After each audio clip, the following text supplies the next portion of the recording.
Represented by Holm and Astrup. And on my left, Canada, represented by Bjorkler and Linell. Chinese Taipei short, Holm and Astrup, double play.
Horsens is an ancient medieval town on the east coast of Jutland, about 50 kilometres south of Aarhus. And for 10 days, for badminton fans across the globe, this city is also the centre of attention because Horsens is playing host to the oldest and most prestigious men's and women's team competitions within the sport. Welcome to the Forum Horsens for Day 3 at the 2026 BWF Thomas and Uber Cup Finals. 32 teams from 20 different nations from across the globe. 10 days of competition. The first 6 are a group round-robin stage before the quarter-final knockout stage on Thursday and Friday, semi-finals on Saturday and both finals on Sunday. So when we look at the 4 groups in the Thomas Cup, Group A is headed by China, the defending champions. Group B features 2 former winners, Japan and Malaysia. Group C features the hosts and former winners, Denmark, while Group D has Indonesia, the most successful team in the history of the competition. But we will be concentrating on Group C. On Friday, Denmark beat Korea 4-1, while Chinese Taipei beat Sweden 5-0. Well, that's what's already happened today. This morning, Indonesia scraped past Thailand in the Thomas Cup 3-2. Then 6-time winners Japan beat Turkey 4-1. So this evening, we're back to Thomas Cup and the host Denmark against Sweden. Well, Denmark has won the Thomas Cup once previously.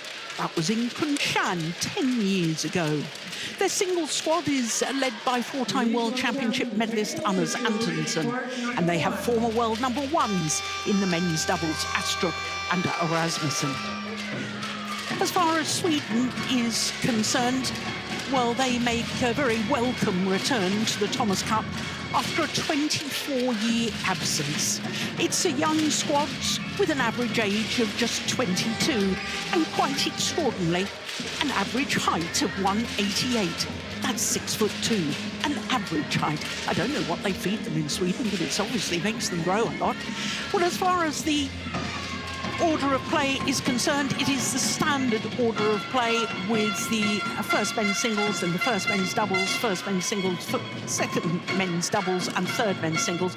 First meeting between all players and pairs in all of these matches. So we'll start with Antonsen against Bjorkler, then it's the former world number 1s, Astrup and Rasmussen against Borgstedt and Hansen, and then Johannesen against Linell, and then Lundgaard and Vestergaard, who had such a good win in the first tie.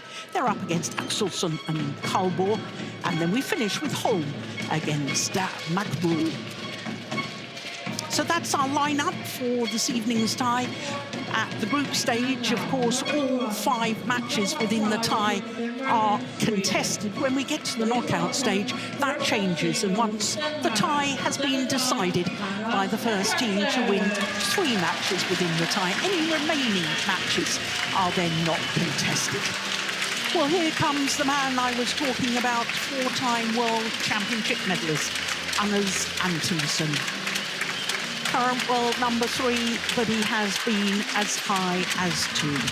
This is his 5th Thomas Cup campaign, and he has 3 medals, 3 bronze medals at this prestigious men's team competition. His opponent from Sweden, Gustav Bjorkler, from Gothenburg, he's making his first appearance at the Thomas Cup. I'm Jill Clark, delighted to say that former Danish head coach Steen Pedersen is sitting alongside me. And Steen, I've mentioned that the Swedish team are a young team. You were telling me earlier that they're also great mates. There's a very good atmosphere in the Swedish team. There is. I know a couple of the players, and they say that they're all supporting each other. Right or black? Really a team. Ready for you? So, as I was telling you, a first meeting between all players and pairs in this tie. So every head-to-head will say that it's the first meeting, and that, of course, is in international competition.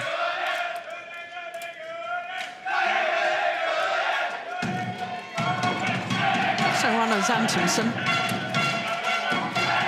will want to get his team off to a winning start, no doubt about it.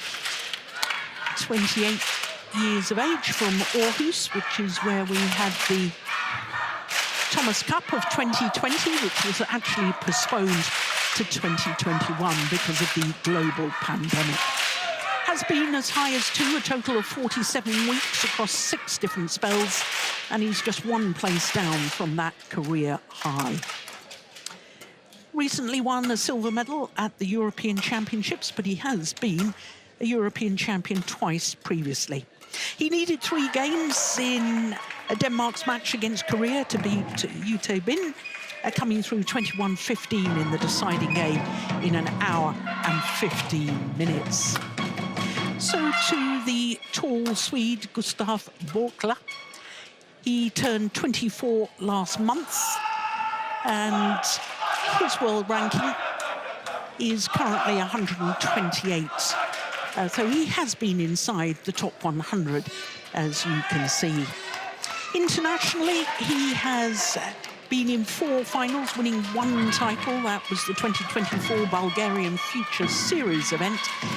And he had a wonderful match on yesterday, against a former world #2, Cho Chen, when Sweden was playing against Chinese Taipei. He was actually 17-15 up in the deciding game against Cho Chen before he eventually lost it 21-19. We all thought it was perhaps going to be a huge upset, and we were all watching with interest. Our court officials, as we've just seen, Su Xiaofeng from China and Paul de Kuiper from the Netherlands. So the question is, Steen, can Bjorkler replicate the sort of form that he showed against Cho Chen? It was remarkable, wasn't it? That's going to be really interesting, but at the same time, it was a little bit of a warning to the Danes, and I heard an interview with national coach Thomas Stavngård, and he said that they were alert. They were treating this with the utmost respect, especially this first men's single here. And that's interesting, because when we got the lineup for tonight's tie, I looked down the Danish team, and it is the strongest team that they could possibly field with the players available to them. Yes, exactly. Of course, the recent retirements of reigning and 2-time Olympic champion Victor Axelsson, an injury to Rasmus Gemka, hasn't helped the Danish cause. So today's team is the strongest they can possibly field, given the circumstances. On my right, Denmark, represented by Antonsen.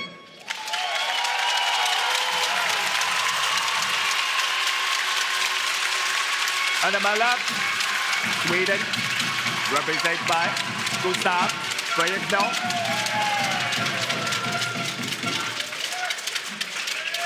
Denmark to serve. Level. Play. So the first men's singles in this tie between Denmark and Sweden, all Scandinavian affair.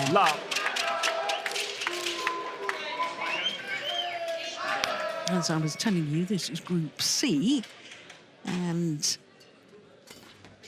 Chinese Taipei are the #3 seeds in this group. Well, I said that the Swedish players were very tall. Bjorkler is 190. That's just under 6'3".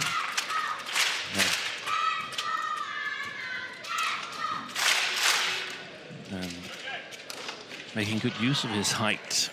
Strong attack as he got. He's practicing at the Yonex Academy in Copenhagen. Copenhagen for the locals, but the metropolitan area definitely. And I guess he's the only Swedish player not based in Uppsala, an hour north of Stockholm, where they have their national center. I seem to recall playing a European Championships in Uppsala. Yeah, that's possible. Just wide. Service over. 2-all.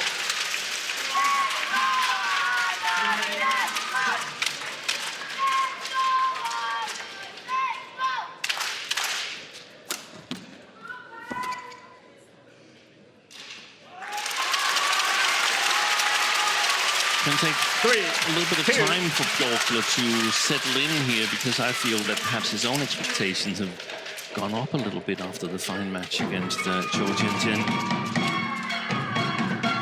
Friday. 4-2.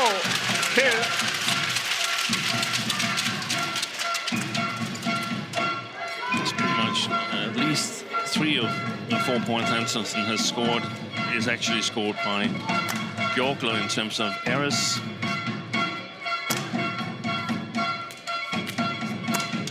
Yeah, good work. 5-2.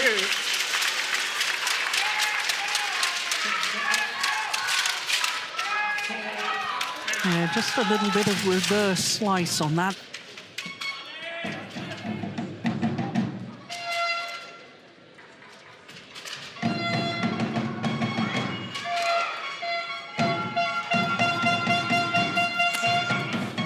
That's loose. Oh, that's cool, calm, and collected. Service over. 3-5. Look at that. Super.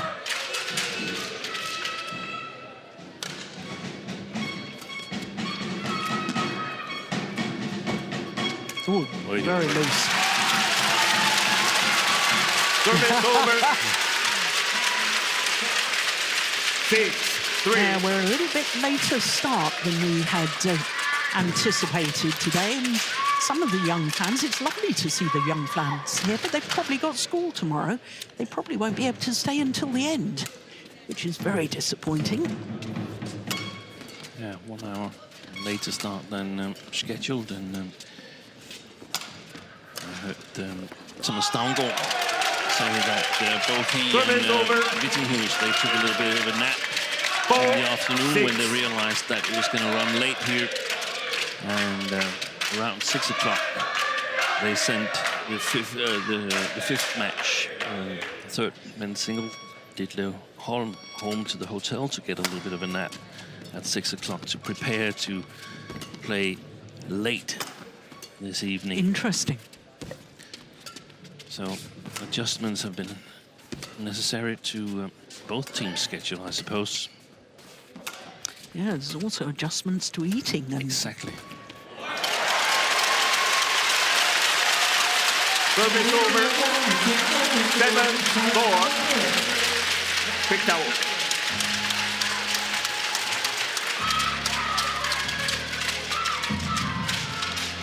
Antonsen off to a better start here than on Friday when he played Yote Bin.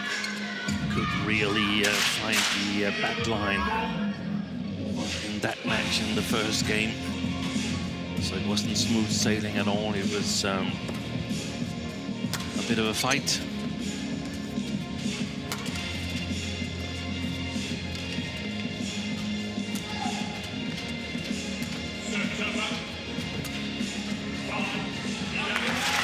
it's a different approach for him, though, this time, isn't it? Because in the past, even if Axelsson hasn't been available because of injury, you know, there's always been that psychology, well, I'm having to step up. There's a player that's ranked above me, and so if I lose, well, you know, in reality, I should be playing at number 2. Now he really is leading Denmark. Yeah, he was on a borrowed first place though, when he was playing the first singles previously. Whereas now he's required to lead from the front. And it is pressure. 5-8. Yeah. It's also pressure here, a little bit of a different kind of pressure. In Friday's match against Korea, it was imperative that he won his match. The Danes were perhaps the favorites in the singles, but were underdogs in the doubles, and it was such an important match for the proceedings in this tournament, for the possibilities of qualifying for the knockout stage. Now, it's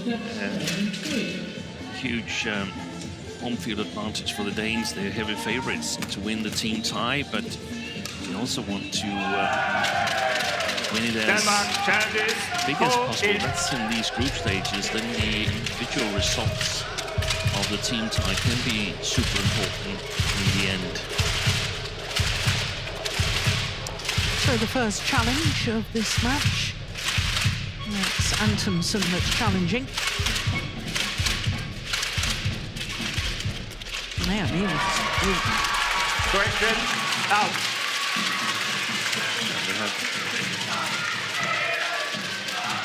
Yeah, I was going to say he's right.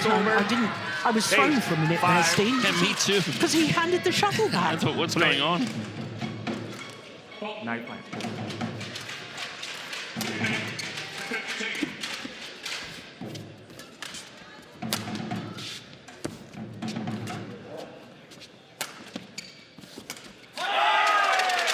Loose shot. Service over. 6, 9.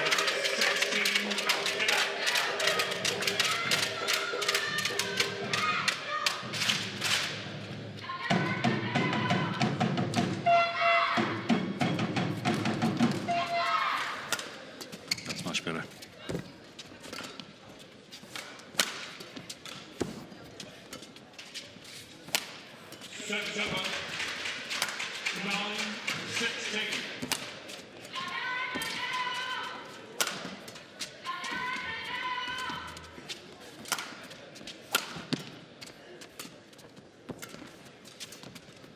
Good deception.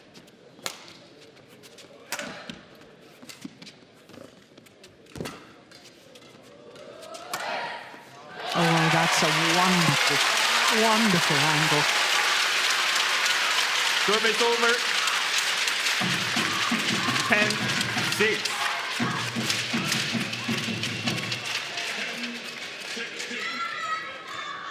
Look at that.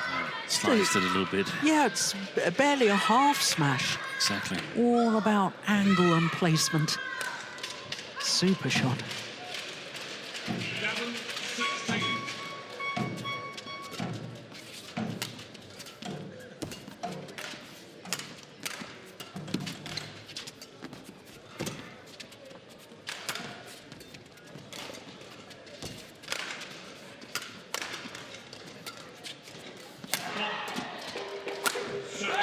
That's lovely.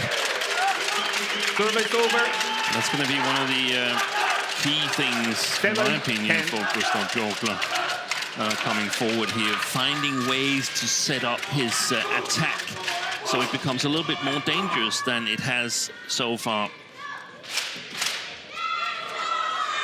He's not really been in a favorable position here, able to intercept.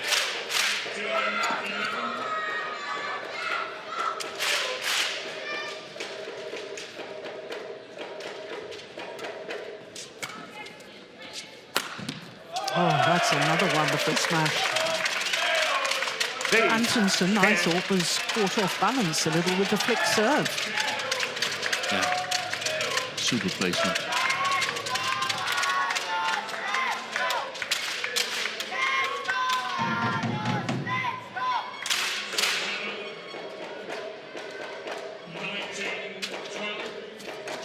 I like the variation on serve too, but then he's not really found his touch at the front of the court. Bjorkler, a little bit wayward with his neck shot. Look how loose that is. Crikey! So it is Denmark with the advantage, 11-8 in the opening game. Jeg synes helt generelt set, så synes jeg, du flytter ham rigtig godt, som vi gerne vil. Ja, sætter han et par stykker, det er fint nok, men generelt set, så synes jeg, spillet er på den rigtige måde, ikke? Super godt, så du finder den der bløde arm på den ene til sidst. Ja. Got 20 Så synes jeg op på den der forbane. Got Altså, du har virkelig 20 godt tempo seconds. deroppe fra. Det er det, der gør, at du behøver ikke være super farlig. Okay, kom så. Coaches, the two chairs.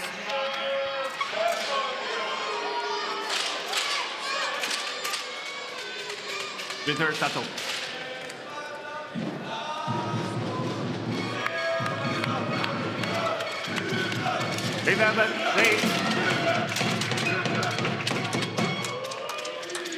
Play.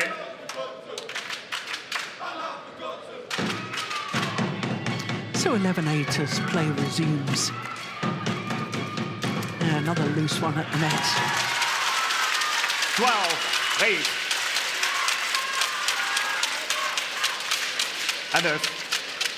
Anders. Without walk around. And has Antonsen been warned for walking around? Looks a little surprised. Fourth. Service over. 9-12. That's Mia Molin there with the extended hairdo. So it's a Scandinavian thing. I've asked you the question before, Steve, with the Danes wearing the hats when they're supporting. Yeah. It seems to be a Scandinavian trait. Vikings. Service over. 13-9.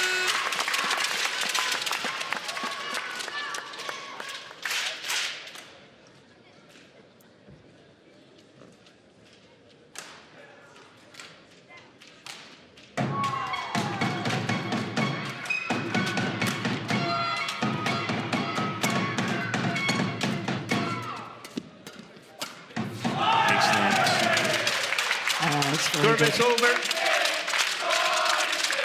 10-13.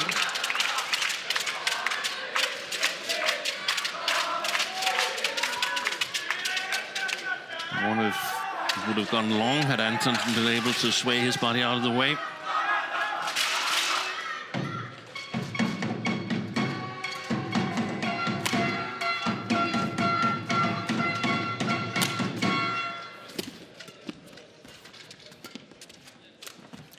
Good shot. Oi, a little bit late on the follow-up there. Yeah, he should have killed it. Yeah. 11, Well, 13. Antonsen looks to the umpire as if to say, was he not over the net? Let's have another look. 11, No, that was 13. fine. That was fine, wasn't it? It was.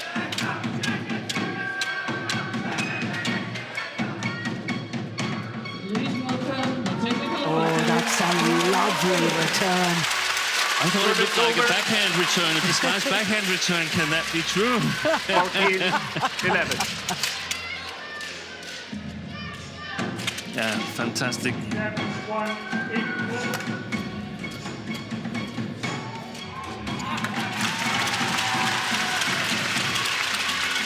Your personal dislike to forehand return of I serve. hate it.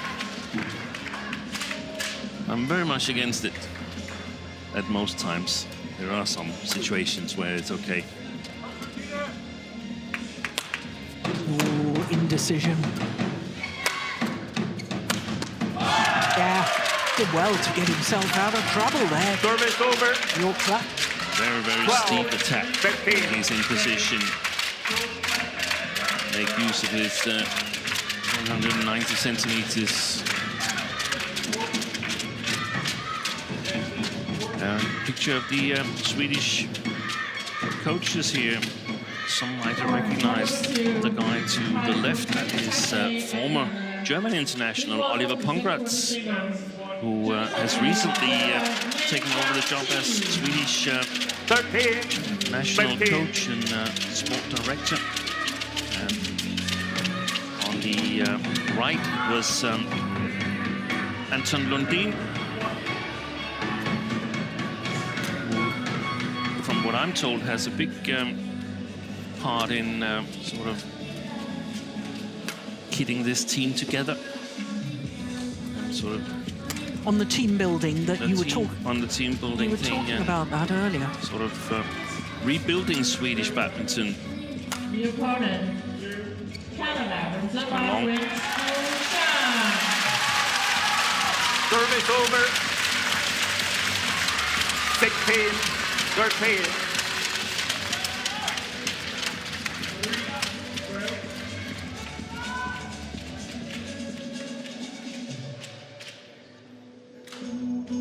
umpire, Czechoslovakia, please Finland, service judge, Henrik Boris.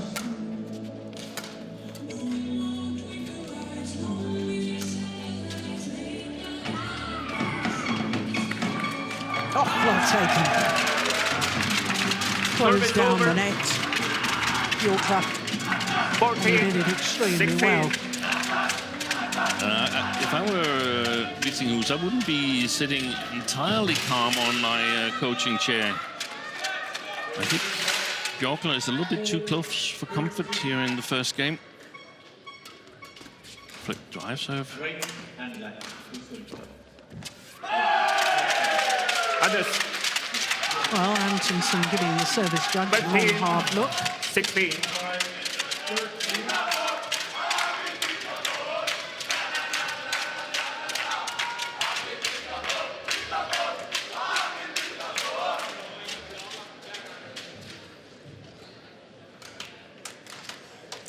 Just 1 point in it.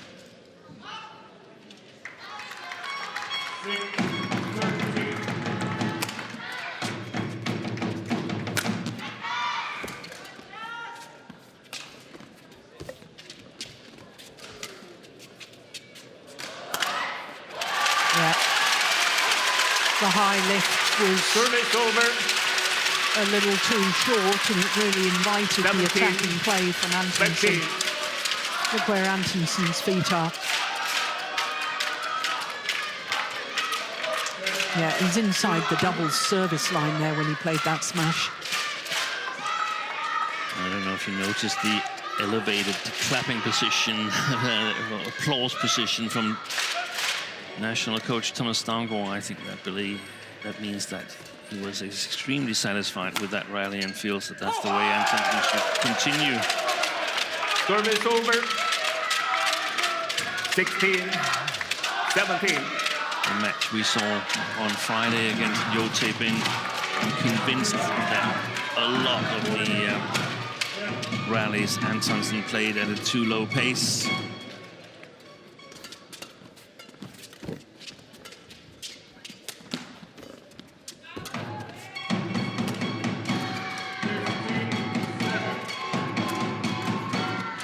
Good deception.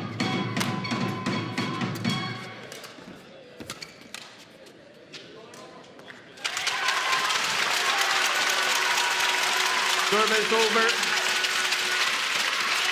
19, 16.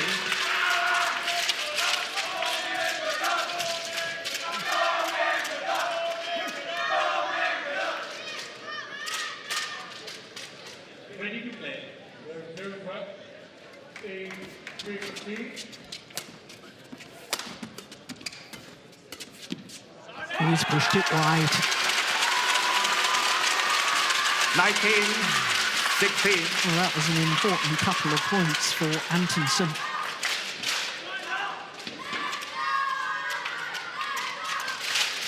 Just 2 points from the opening game now.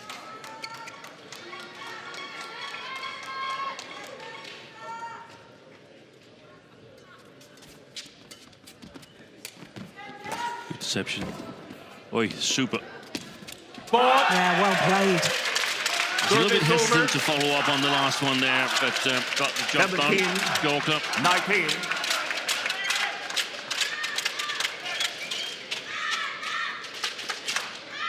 On court. They're ready.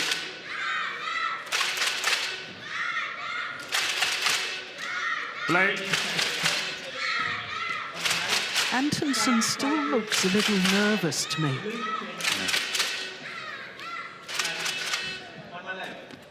Canada represented by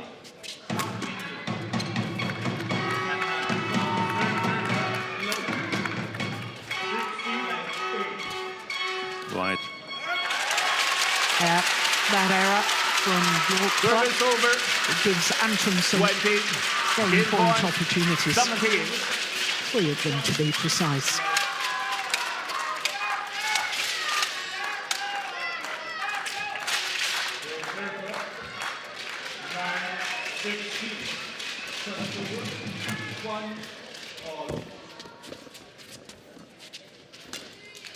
Short.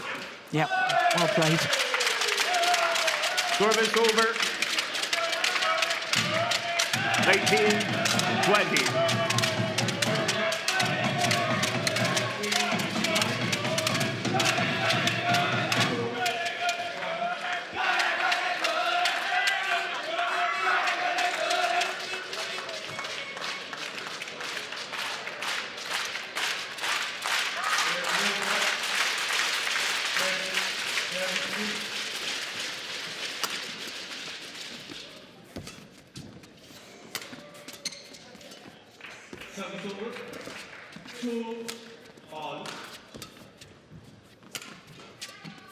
Oh, that's a nice block.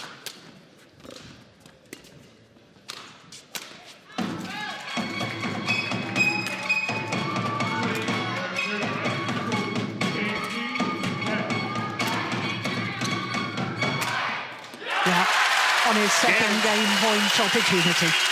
And as Antonsen First game won by converts, Denmark. 21, takes the opening 18. game for Denmark.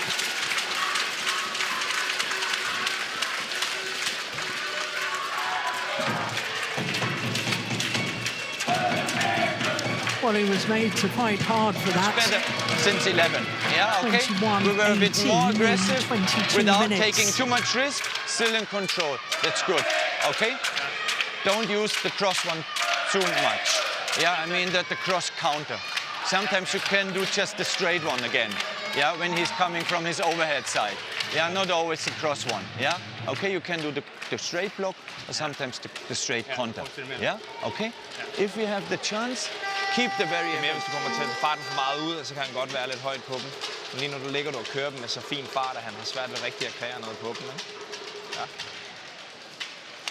Opmærksom på det her med, når jeg slicer lige. Ja, den var jeg over. Den var jeg over, ja. Og så har du nu, når du har lavet temposkiftet op i din round ahead, så har du gået helt kryds på den. Jeg tror sagtens, du kan sætte den ind på hans højre hofte en enkelt gang, så vi lige får åbnet op over for den der krydser igen, ikke? Mm.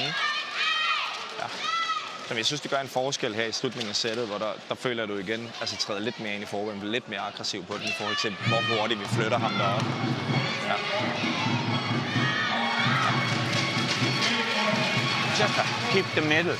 Yeah, a bit close to the net. He mostly keeps the net again. So if you have good quality at the net, wait. We wait. We get the lift. Yeah, but wait at the net. If you have the chance, give him the cross. Okay? Rotate. Rotate to serve. Fortsæt lige lukket frem. Ja, i afspil. Stop. On guard. So the players have been called back to court for the start of this second game. Second game. Level. Play.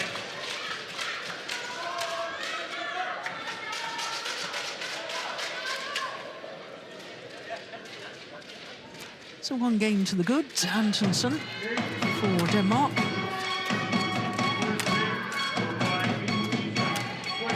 Good pace there from Antonsen. And Hans Christian Vittinghus, was he reasonably satisfied with that opening game? He was mostly satisfied, yeah. He feels that stepping into the shot and taking it early on the front court was working well. Encouraged Antonsen to continue with that.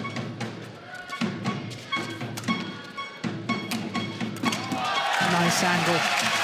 We talked about that position there. This was more like a drop shot, but if there's an attacking opportunity for a smash, then also hitting the right hip of Bjorkler is an option to keep that cross open. But so far, it hasn't been closed really. The cross attack, that is the sort of signature shot from Anders Antonsen.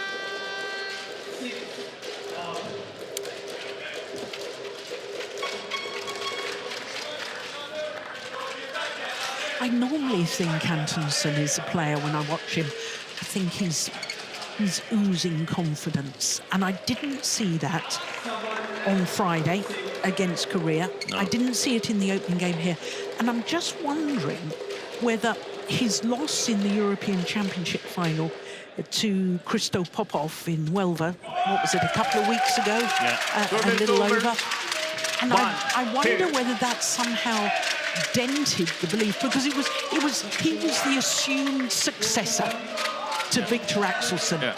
And as soon as Axelsson, you know, out injured, then of course he's now announced his retirement, and he hasn't been anointed the next king of European badminton. And I wonder if that's really dented a bit of that inner belief. Yeah, that's a possibility. I think Antonsen has quite a bit of inner belief, but he's also realistic, and I think that's actually been an advantage for him, saying that, hey, I can actually lose to a lot of players if they have a good day and I'm not playing so well. But I think that the European final, it wasn't like it was a close match or anything. It was a clear win for Christo Popov, alongside with the first round loss in All England. Yeah. And I also think there must be some uncertainty around the overall situation. Antonsen has been based in Dubai for a big part of the year. Likes to train, dislikes the Danish weather. Welcome to the club. But he likes to stay either in Asia or in Dubai to practice. So with the things going on in and around Dubai, there must be some uncertainties. What's going on? Where are things going to go? And also the fact that Axelsson is no longer there. I know they weren't practicing together too much, but up until the Europeans, up until the Thomas Cup, up until the All England, both of them normally would be practicing back home in Denmark, and that would automatically elevate the pace and the requirements to the shot quality and alertness and so on, and that's important. It's not so easy to get. That's why it's so good for France that they've got 2-3 players coming up, 4 players, maybe even 5 coming up at the same time. I know they are not always practicing together, but they can push each other, and when there's mutual practices, it creates high-quality practice. Absolutely. It's gone wide. Well, he was challenging. Sweden and is called out.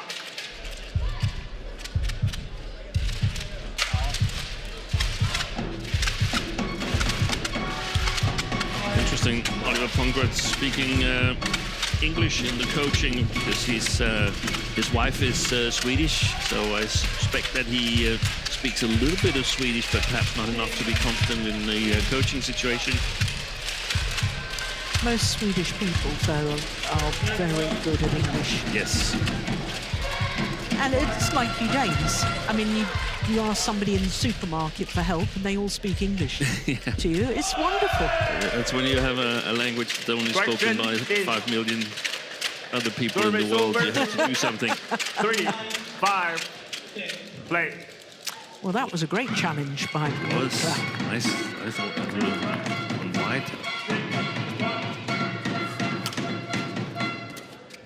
That's a nice shot. So is that.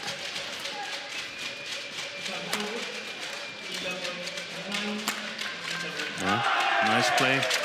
And Pongratz, he was also quite positive in the coaching, and I think rightly so. 21-18, that's not something that necessarily calls for big changes.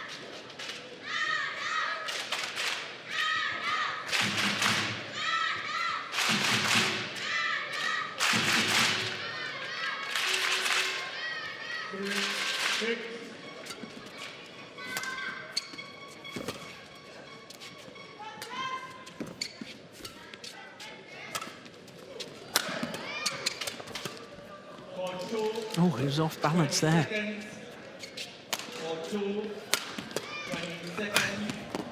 Nice. The last smash had the right placement, but 2-3 attacking shots. Not really the right sharpness. That one. And here's the good one. That's why you need to hit them. That's the margin you got to play with.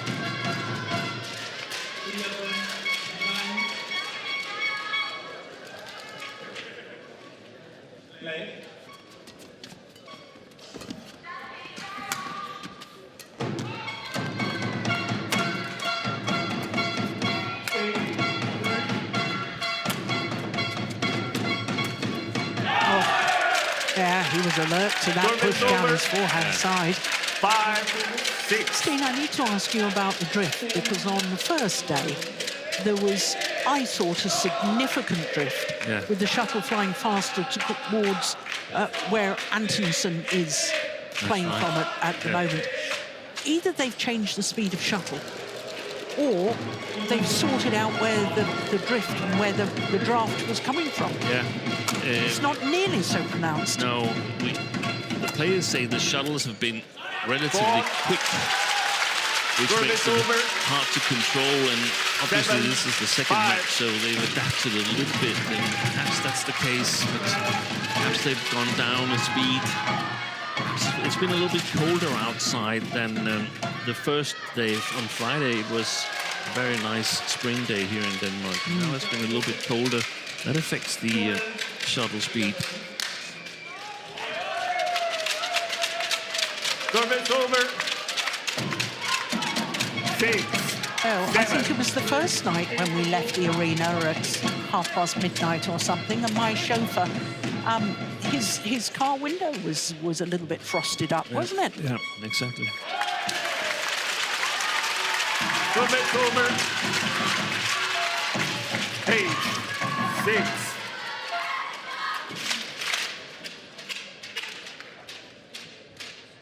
It's a lovely return of serve.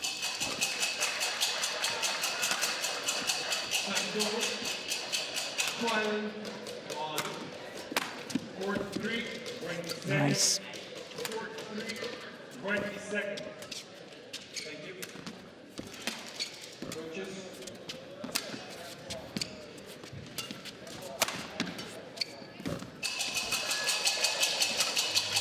Oh, that's short. Do you know, as the rally was in progress there, Steen, I thought there's an awful lot of work from Bjorkler for very little reward. Yeah. He ends up losing the rally.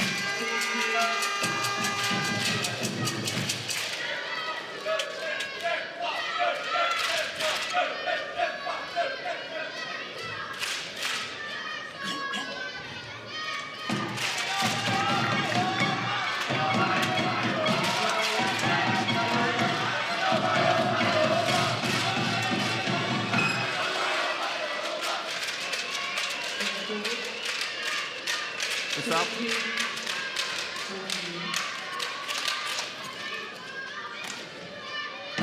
9-6.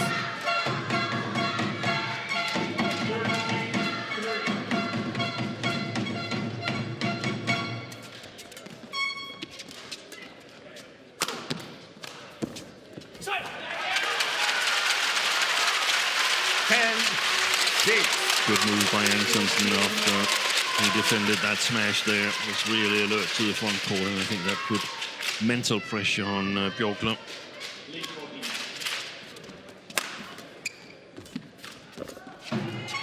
Oh, that's nice. Oh, well, it's called out. He's challenging. Challenged on that line before, and he was right.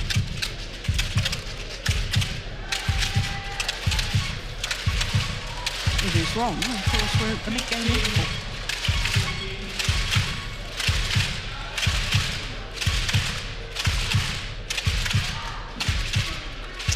And we are indeed at the mid-game interval. That is unsuccessful. One challenge remaining. 11-6. The advantage to Denmark and Anders Antonsen. So just keep it. So he's waiting for that, yeah? sometimes we can break a rhythm by pushing it a bit over him again. Yeah, okay? That's good. Yeah, but you need to be attentive here at the mid-court. If you have the chance, do more the cross one. It was right. Yeah, okay, also from your forehand side. Yeah, keep it a bit more at the net, not only the lift immediately. Okay? So challenge him a bit more at the net. Yeah, a bit more. Yeah, if we have the chance, we go for it, Gustav. Yeah, be more aggressive. Yeah, with your cuts, with your sticks. Yeah, okay? Thank you, coach.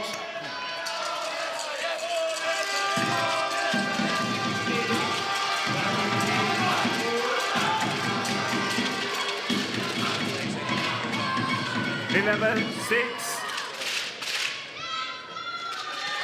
Play. So 11-6, having already won the opening game, the advantage with Antonsen.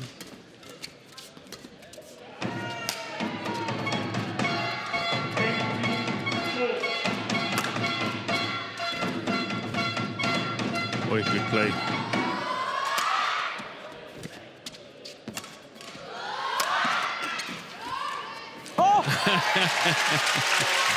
That gives a whole new dimension to brought to his knees.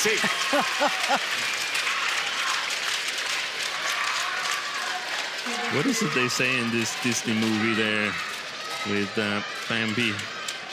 I think we need to unbind you.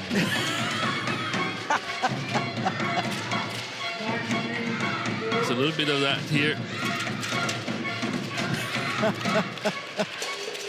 There's no lack of effort, is it? No. You gotta love it.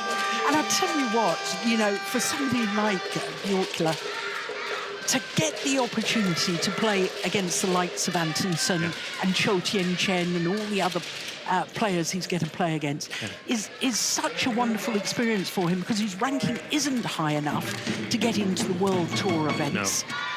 And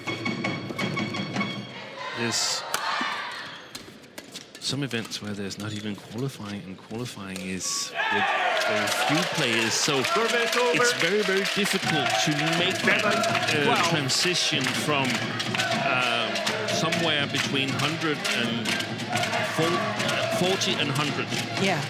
To get to play consecutively matches against strong players, because everything is done by the world ranking, and in my opinion, sometimes a little bit too many points are awarded in the first round for losing in the first round. So when you're of the major events. So when you're in top 32, it's actually not that hard to stay there, but it's extremely difficult to get into top 32. Yeah, yeah, I agree.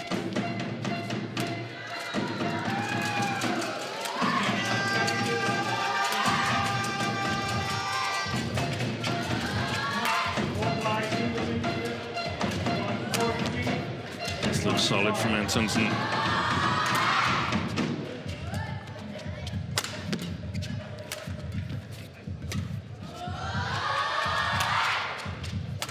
He's feeling the pace now, Bjorkler.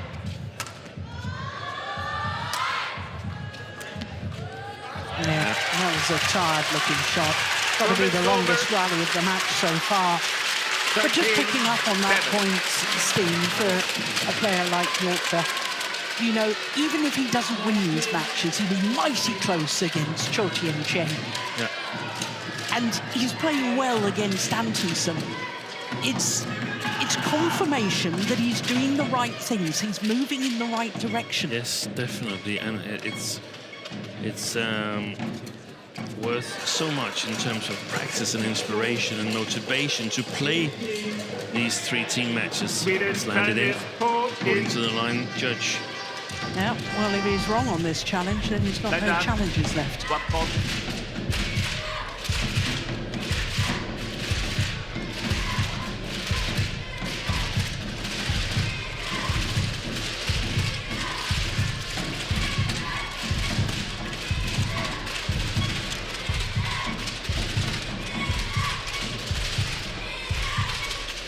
Here we go.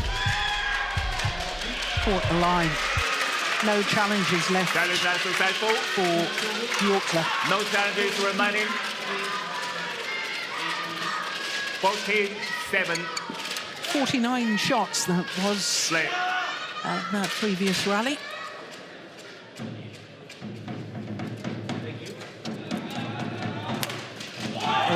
That's a crisp, lovely smash. Service over.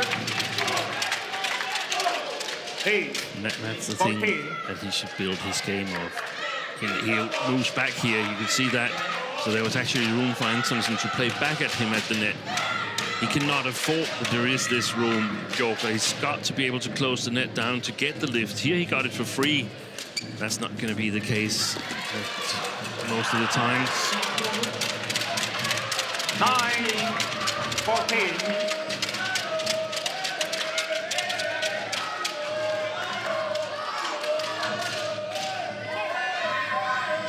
Well, this is a very strange miss by Antonsen. He can't believe it. Service over. 15-9.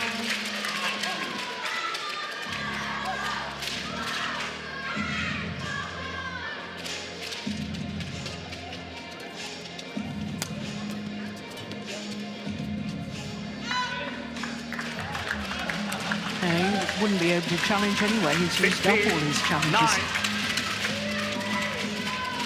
Good technical skills, Bjorkler. The difficulties in terms of making it to elite level is pace, strength, 17. and defense. In this case here, because he's definitely got the attack. Get ready, Peter. He had a tough draw at the European Championships a couple of weeks ago, did Bjorkler. Lost in the first round to Alex Linell, who was the defending champion at that stage.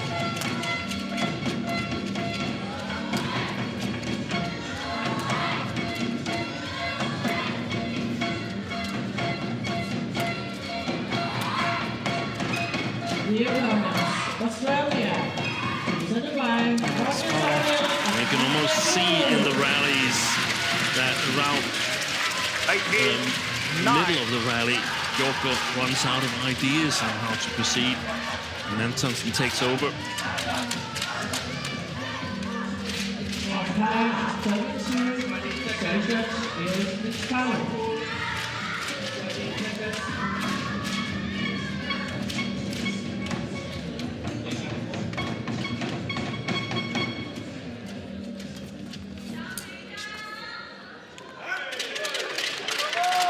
Service over. 10-19.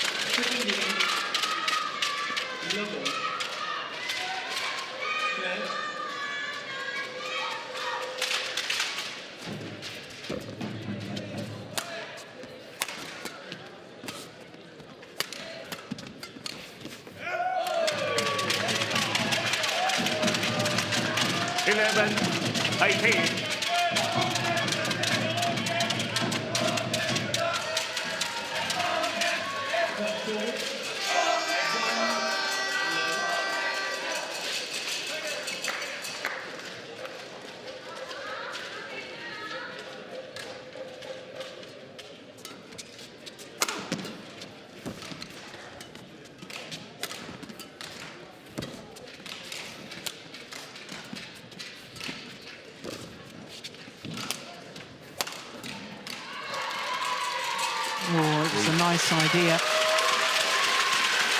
Service over. Antonsen was moving in the wrong direction. 19-11. Lovely shot, that one.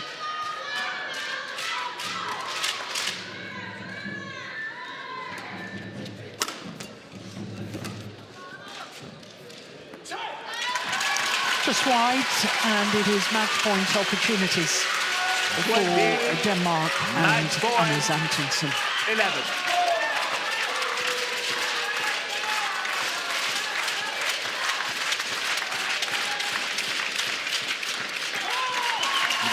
And Antonsen has won on his first match point opportunity, 21-18, 21-11, in a match lasting 46 minutes. Match won by Denmark, 21-18. Well, got the job done, but there were signs, I thought, Steen, that he's not at his brilliant best at the moment, Antonsen. Yeah, I mean, the first game looked not too convincing, but I actually think in the second game he had the match under control, at least from, was it 6-7 or something when he pulled away. Yeah. So good for the team that it didn't get closer. Yes, and good to see Gustav Bjorkler enjoying the experience and no doubt learning from the experience as well.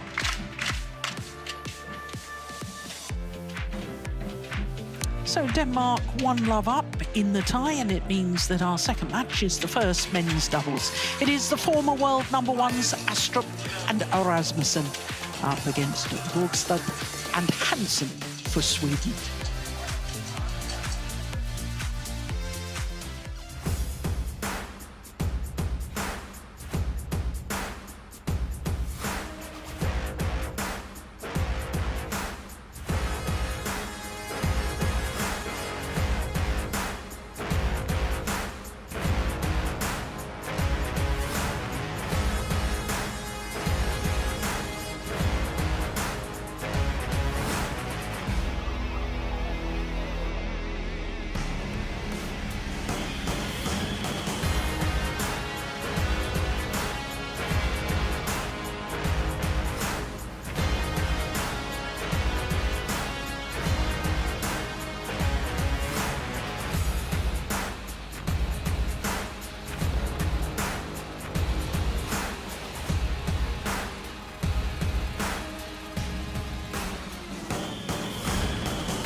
Welcome back to Horsens, a former prison, now turned into a hotel and cultural centre. And in fact, it was at this venue that the players had the welcome dinner, I understand, Steve. That's right. Well, as far as the Group C tie is concerned, after the first match, we have the first men's doubles, and it is the former world #1s, Kim Astrup and Anders Rasmussen, up against the Swedes, Jesper Borgstedt and Johannesen.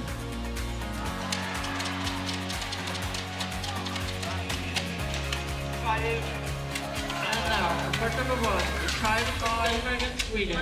Please welcome first men's doubles, Denmark, represented by Kim Astrup and Rasmussen. For both the Danes, a 6th campaign at Thomas Cup. Two players who were instrumental in Denmark's only win at the Thomas Cup, which was 10 years ago in Kunshan in China.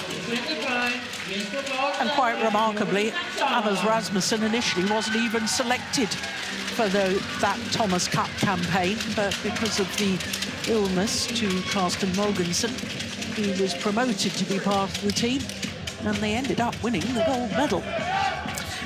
So to the Swedish combination, Jesper Borgstedt and Johannesen.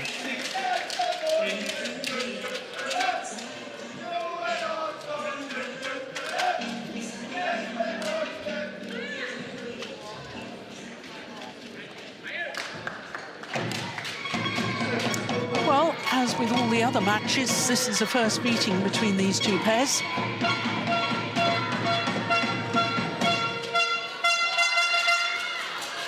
Well, both these Danish players have 4 medals at Thomas Cup, 1 gold and 3 bronze. Gosh, how dearly they would love to get another medal on home soil. So, Anders, I have red and black. What do you choose? Red. Red, black color for you. It's black. You have to serve, Anders to receive. Which side? On my left side. So I couldn't hear that, Steen. I hope you could. I know the Swedes won, and I think they chose to serve. They chose to serve. Thank you.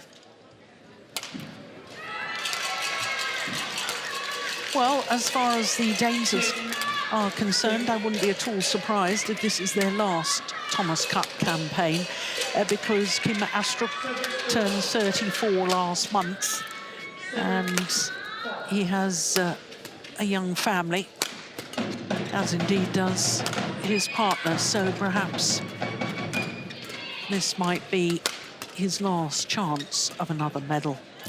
Anders Rasmussen is even older. He's 37 years of age, and they were world #1s for 23 consecutive weeks.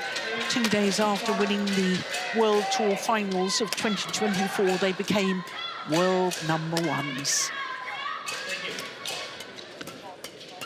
Haven't been in a final since, which is perhaps a little disturbing.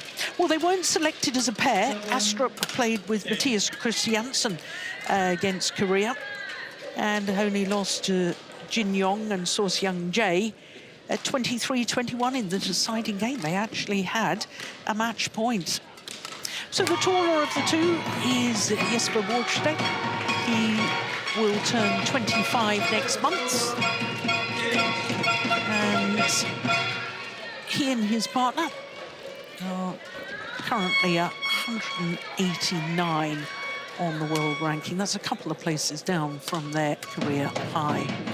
Johannesen is 24, and the shorter of the two, and one of the few players that's under 6 foot tall. He's only 5'11.5". Were not selected, either of them, against Chinese Taipei.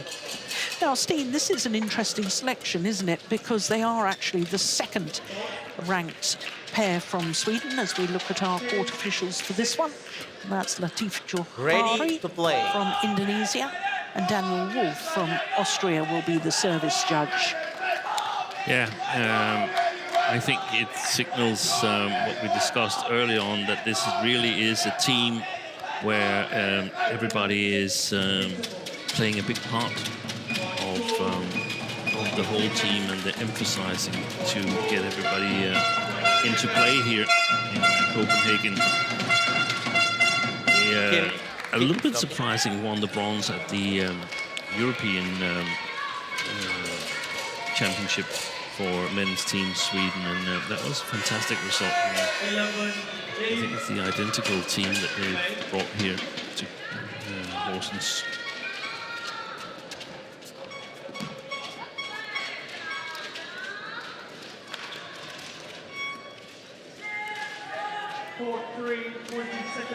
Ladies and gentlemen, on my right, Sweden represented by Jesper Borgstedt and Johannesen. And on my left, Denmark represented by Kim Astrup and Anders Rasmussen. Sweden to serve, Johannesen to Anders Rasmussen. Level, play. So the second match in this Group C tie. Oh my goodness, a service fault called on the very first serve from Johannesen. Too high.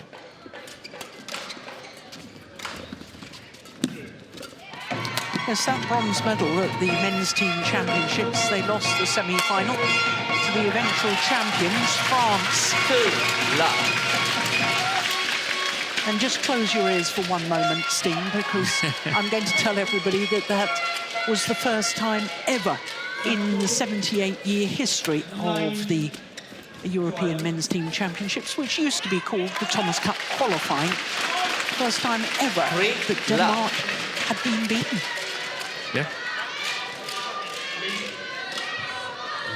It's not that they had been. You could have win. So in the previous editions, you could win gold even if you'd lost a team match. But Denmark had never before lost a men's team match to any other European nation. It's just an incredible run of success. Yeah.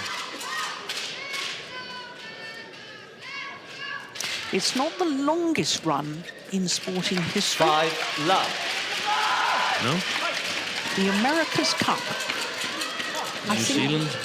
I think it was 125 years. Was it not America? Was it America that held it? I'll have to check that, but 1-5. I did wonder whether it was the longest. But our friend, Spanish friend, who has done some physical training, he now runs the academy with Cheng Shiwei in China. Yes. He communicated with me about that, and he came up with that stat. That's not my stat. He came up with that, and well done to him for that.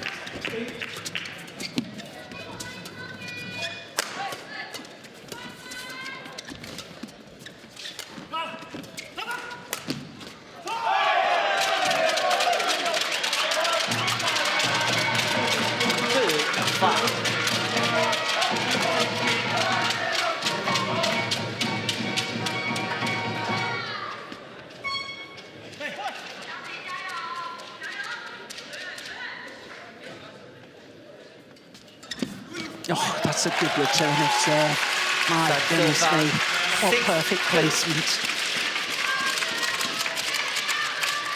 Well, I thought it was a masterful selection by the Danish coaches for Denmark in the first match of the tie on Friday against Korea. Yeah. Left out Rasmussen so that they had a strong second men's doubles with Astrup and Christiansen, and ironically in the end they were the only Danes to lose in that tie. Yeah, but I think both coaches, both Thomas Stavngård but also Park Ju-bong of the Korean team, they hit the correct men's double lineup, because Korea, obviously with the world #1 and absolutely dominating men's double, Kim and Seo, Denmark should not field these two here in the picture against them. They should try and make the second men's double a little bit stronger. And Korea had also anticipated that, so they did exactly the same thing. What they probably didn't take into account was that Daniel Lundgaard and Vestergaard played a magnificent match in the first men's double against Kim Won-ho and Ki Dong-ju. Yeah. But yeah, they were superb, and of course we'll see them later on. They're playing the fourth match of this tie. Well, it's all happened in double quick time, 11-2, in just 4 minutes. And we're at the mid-game interval. In med fart i returerna, så får ni in kroppen där också. Men annars okej, alltså det är så här det är. Det är inte svårare än så här, va. Så bara hårt jobb framåt här nu. Det är bättre och bättre under matchens gång. Ja, exakt. Ja, våga investera i den, okej? Ja, och så tänker ni, alltså, jag har gjort det bra. Ja, våga ta för det framåt bara. Ja, exakt. Court 1, 20 seconds. Court 1, 20 seconds.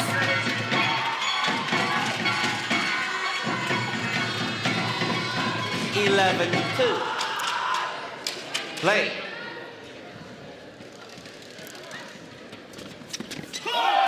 Well, I wouldn't have thought there was an awful lot of coaching needed when you're leading 11-2. no, and we heard the Swedish coach, Anton Lundin, and he ordered his players forward to step into the shuttle. 4-11. Step into the shots on the front court. Couldn't play too soft and leave the initiative for the Danes. Service ball call too high. Serve server 12-4. Second game won by Chinese Taipei. 21-11. 1 game. Service over 60-40.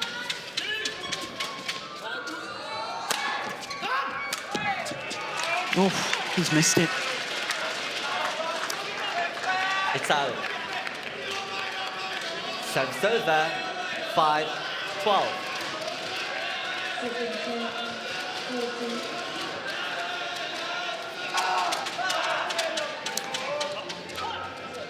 Well, just to update you on that stat about the America's Cup being the longest run of sporting success, it was Christian Magnon who gave the stat, the Spanish trainer who works in China now. And he's worked with the Chinese team, specifically with Jiang Siwei and Wang Yachong, when they were still active, very successful. Yeah.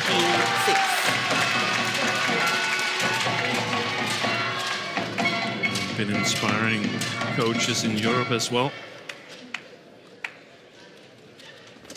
Oy. 14-6. The height of that low serve surprised Johannesen.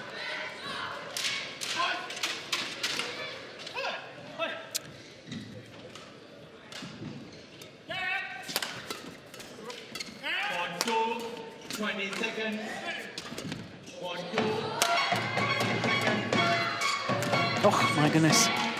Well, to get out of trouble there. It's gone long. 15-6.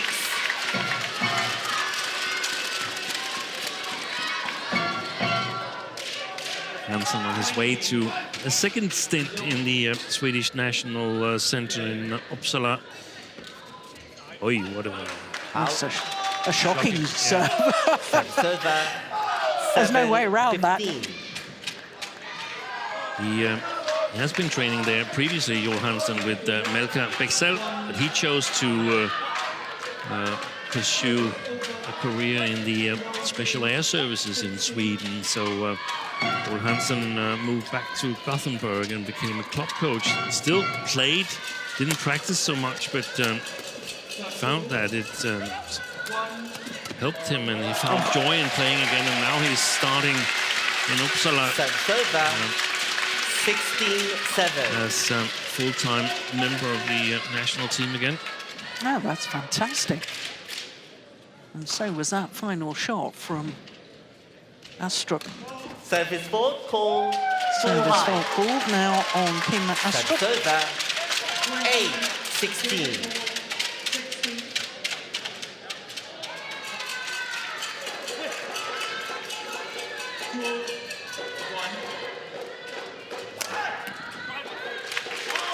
Yeah, full commitment came back for that big serve. 8.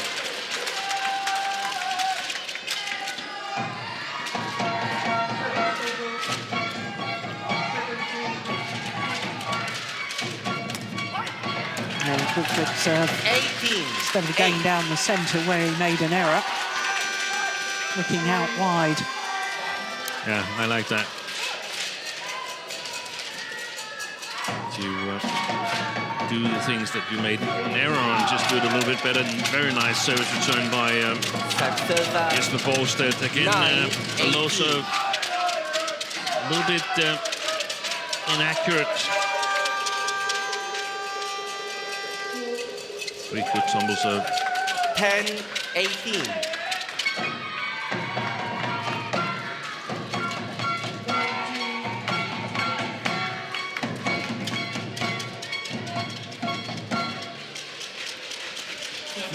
Good drive serve.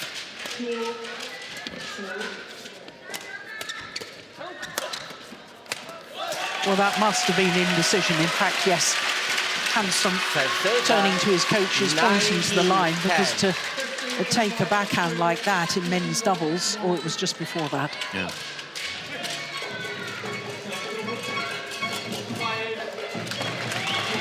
So game point opportunities 20, for Denmark. Game point 10.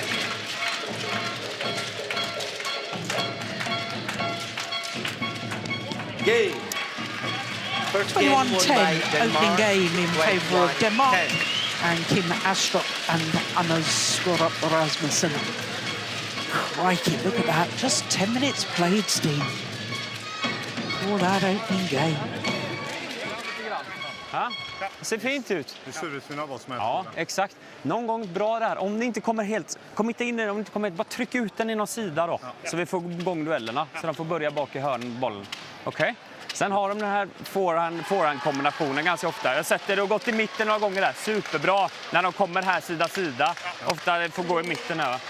Okej? Jag tänker att vi ska gå bort på Södertuna, så får de Ja. bort dem som de gjorde någon gång. När ni har gjort något bra lyft, backa inte för långt.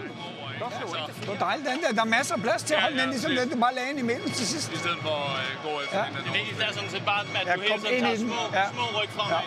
Fordi hvis du står og venter, så bliver den for langsom. Men der er plads, hvis vi møder den hurtigt. Ja. Jeg føler det meget godt lige der midtvejs, at vi lige basker den igennem. Ja. Fordi på et tidspunkt, så kommer de ind i stemple ret godt. Hvis vi er ved med at spille blødt den der. Ja. Når vi lige får den på mellem, at vi bare lige ryger den ind igennem, så de ikke får lyst til at gøre det. Kommer en god tredje, så kan man godt give den gas. Ja, præcis. Det er godt. Hold fokus her, kør på her. Rejs haverne. Godt, boys.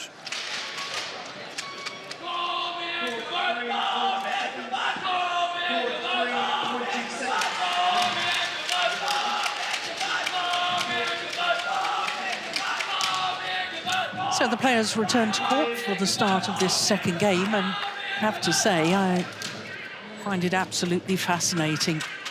During the tie Court against one, Korea, 20 seconds. Court one. Anders Rasmussen 20 was on the seconds. coaching bench with Thomas Stangaard. And look who's there today, Mathias Christiansen, the man who was playing with Astrup Second game. against Korea. Yeah. So they're involving the players as Play. well. Yeah, and these three players, they're trying to pass on the torch from 2016. They're the last One three lap. members of the champion gold-winning team from Kunshan, and they're trying to pass on the torch to the next generation. The special Thomas Cup feeling. Yeah. That so many teams have, and that the Danes have experienced Wipe the puck, please. to a certain extent. Joel. And that's why it's so special, Thank you, because you Solveig. want to try and relive those Yeah. emotions. Well, Thank you. while we were waiting for the start of this match and the conclusion of the previous tie, we were watching a little bit of the local network, and they were replaying moments from that Thomas Cup final 10 years ago. And I mean, just watching it, if you're a Dane, you must get that little flutter in your tummy. And They have Mathias Bo as a guest in the studio, and he said gives him goosebumps to think about it. I can recall leading it all to you when Vittinghus got to 1970. I couldn't speak anymore. I had tears in my eyes because I've been there so many times and not succeeding. Yeah, it was a very special moment for you Danes. Again, very positive coaching from Anton Lundin, giving advice to push towards the corners to get the rallies going and not back too much in the defense. That's where the Danes are so good in that service situation, covering after Kim Astrup's tumble serve. That's more like it. Oh, missed that one. Hansen, they did a lot right from what Lundin asked them to. And from the Danish side, it was super important that they continued the run. I think one of the issues that there's been with Kim Astrup and Anders Rasmussen since they became world #1, there's been several, I think, but first of all, Rasmussen was injured, severely injured for quite some time, and since then they haven't really found the mojo again, and I thought we saw some of it from Kim Astrup on Friday where the pace was raised. And I think here in this match, the Danes, they can not only play for this match, they have to play for the future matches as well. And they've got to simply pile on the pressure, play faster and faster and faster. Oh, good flick serve. That's super. It's the second time 9-2. he's been outflicked, Johannesen.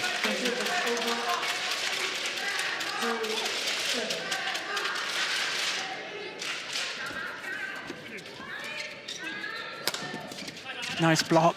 That's a wonderful shot from Johannesen.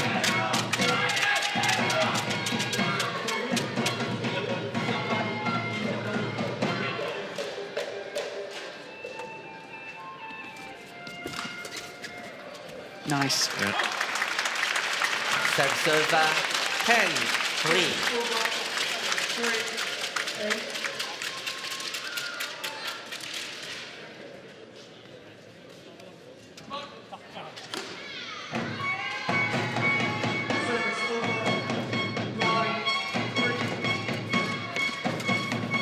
Yeah, well taken. Good coverage. 4-10.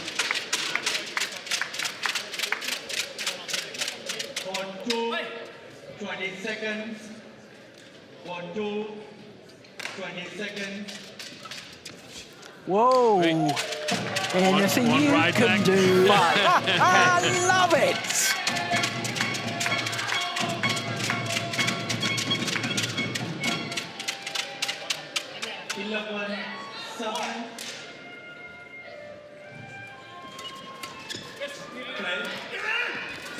Nice drop. Are you hearing some kind of flute music? I am. Interval. There's no break in any matches. What's going on? I have no idea. 11-5 is the advantage in the second game to Astrup and Rasmussen. Fint. Bliv bare ved med at søge dem her. Husk at hænge sammen, når den ene rykker her. Bare bliv ved med at rykke. Lige på at køre lidt her til sidst. På at komme helt op i overpace, hvor vi virkelig rykker på lortet. Jeg kan ikke rykke mere. Nej. Godt, det så meget trussel på det drop der, så vi kan bolden færdig, når chancen er der. Exakt. Court 1, 20 Samma sak är seconds. returen, de här Court 1, mixmoves. 20 seconds. Bara så hårt som med fötterna, men bara få med lite lösa. Vad sa du? Joel, Jesper, get ready.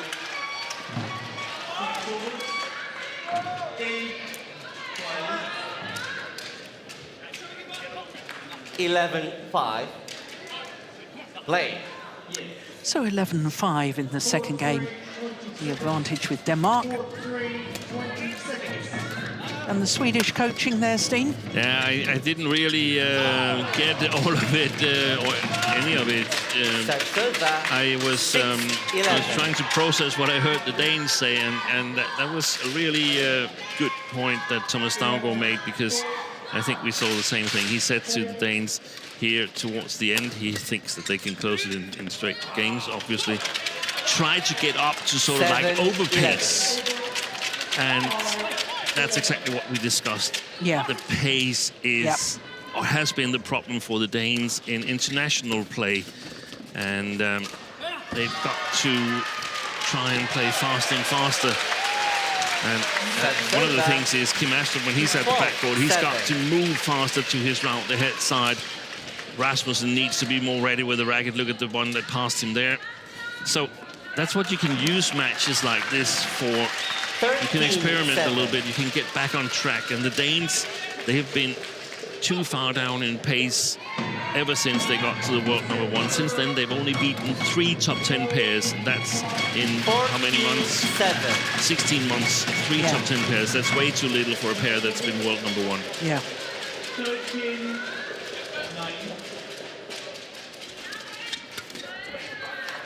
15-7.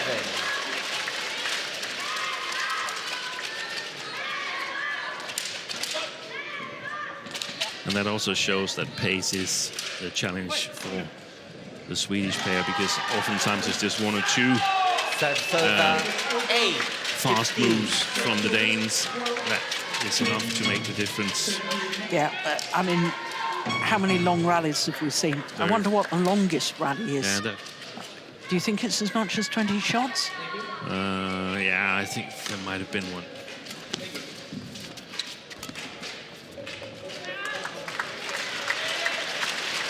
Service 16-8.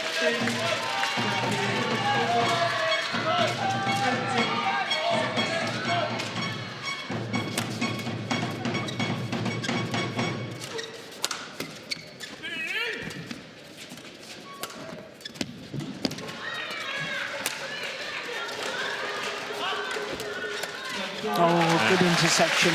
Nice. 17-8.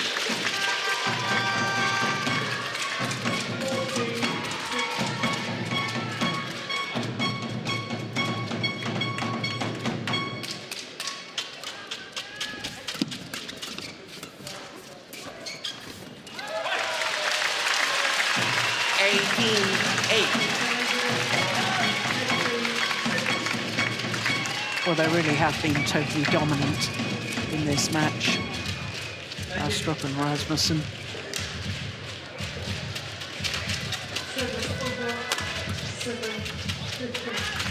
Only 2 more points required. 19-8. 21 minutes this match has been in progress. It's extraordinary, isn't it?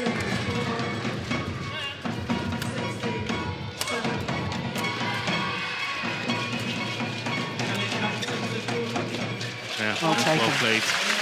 Match points, opportunities for Denmark.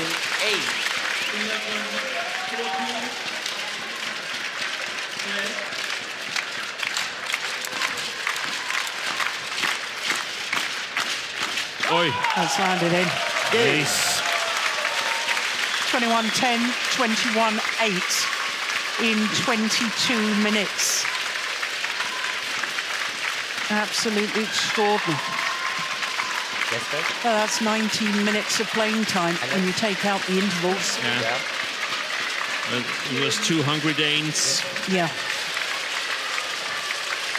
Match won by Denmark. Had a point to prove. 21-10, 21-8. And that was emphatic. Super. Last serve from Rasmussen.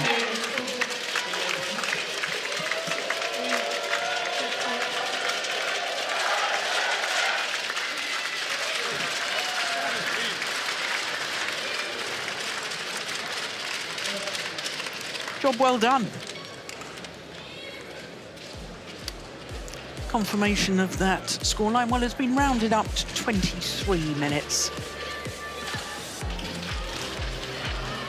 But it was still emphatic. So Denmark 2-love up in the tie. This Group C encounter.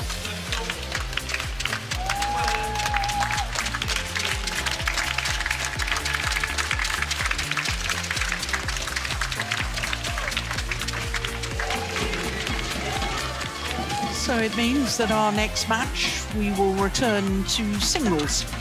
And it will be the second men's singles. Magnus Johannesen up against Kim Linell for Sweden.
While Horsens Badminton Club is a very active club here in Denmark, and it gets the youngsters involved, as in fact all badminton clubs here in Denmark.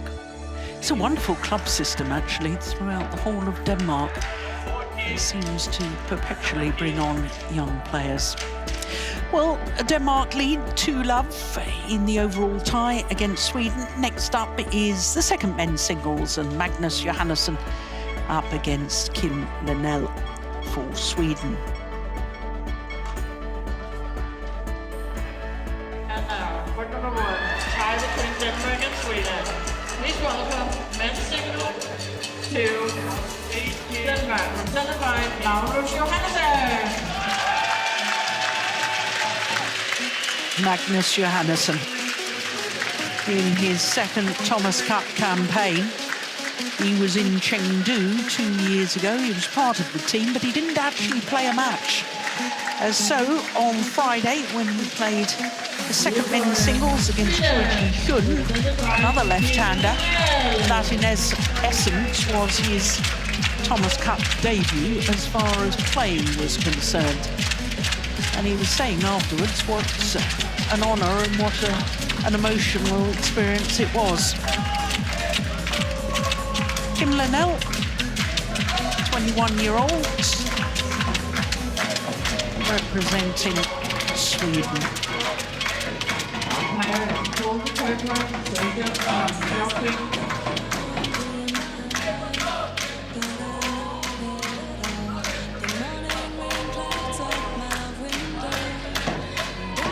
So a first meeting between these two players.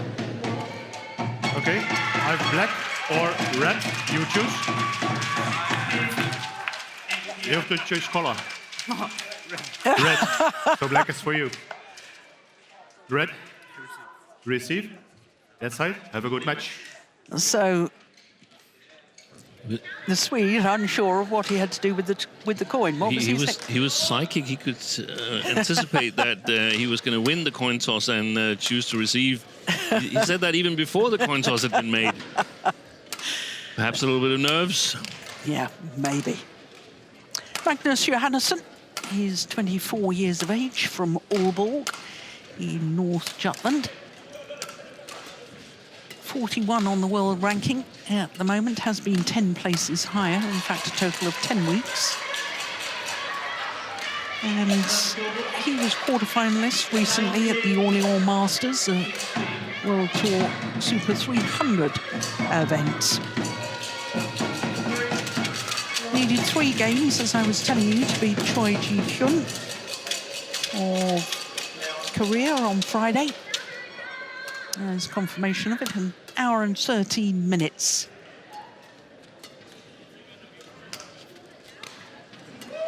Came back from a very serious knee injury. Kim Linell is 21 years of age, being born in Lopburi in central Thailand.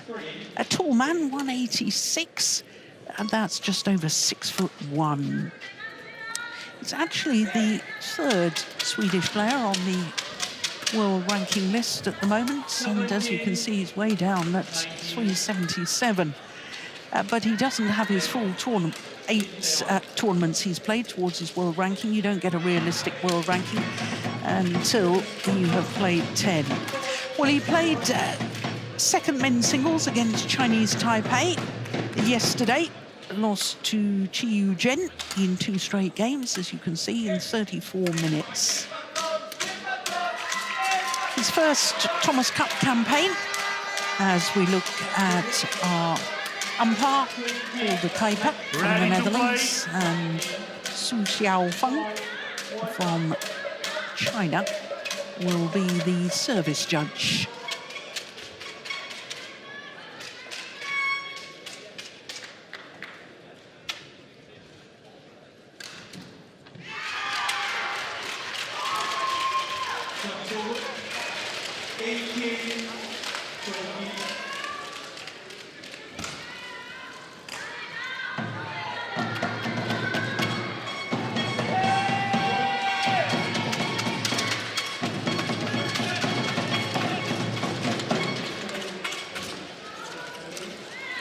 according to the world rankings,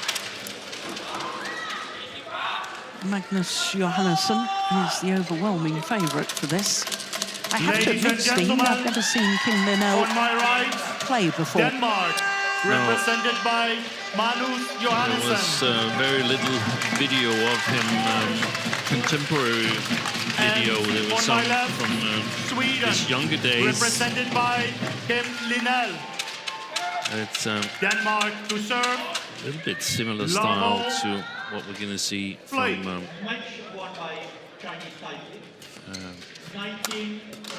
what we saw from Bjorkler, and we're going to see from Makboul in the third singles. That nice play, good attack, but probably the pace is going to be a challenge, and also defensive play.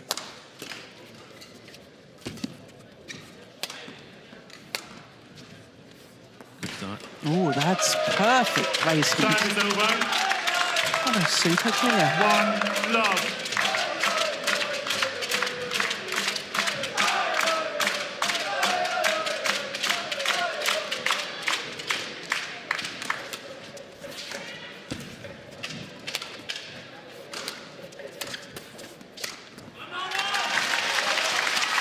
Time is over. 1-0.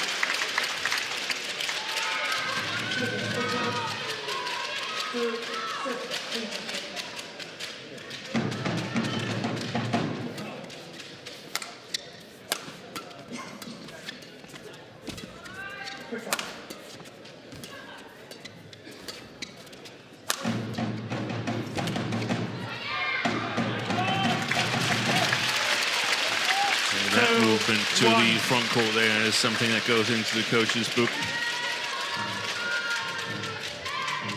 That was the odd-looking thing from what we've seen so far on the first three rallies here.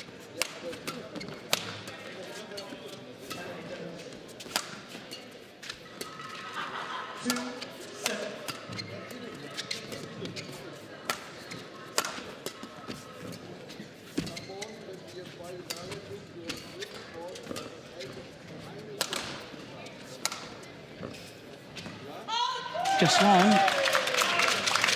Time is over. 2-2.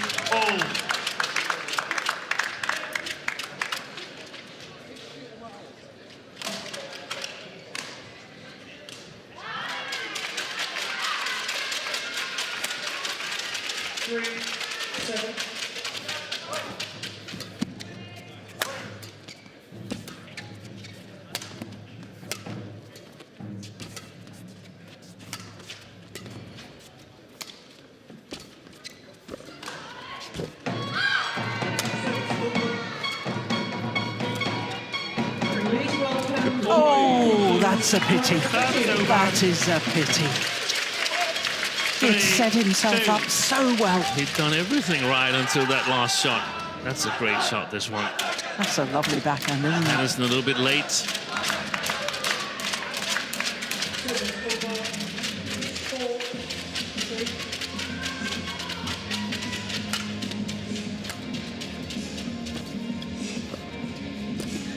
Nice. 4-3. Now, you said a moment ago, Stephen, there was something in you were going to mark in the coach's book about that movement there. The movements forward. Wasn't exactly the same, but it was similar. That when you were a little bit off mark and made to go to the short backhand side, that looked a little bit odd, and now it's reconfirmed here. So that's something that Johannesen could work on. Work on exposing. Yeah.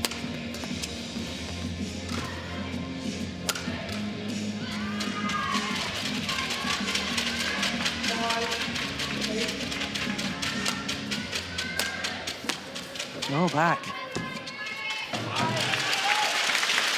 Well, forehand net, he made the error. I was trying to watch the footwork there. It didn't look too bad to me. It didn't look too bad, but it was still like he was lacking a little bit of balance. Thank you.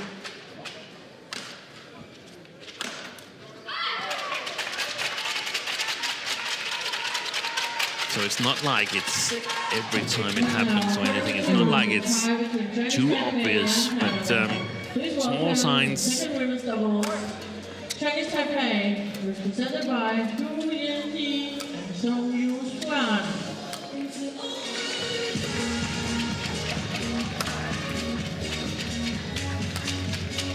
Those lifts have good quality at the moment from Johannesen. Nice. There's the smash. That was millimeter perfect. 3-5. Canada, represented by Catherine Choi, Crystal 9.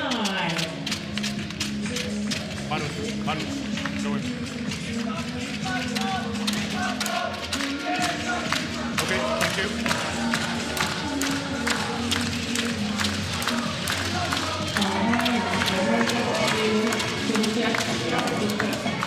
And my headset, I can hear the Swedish team singing and supporting Kim Linell.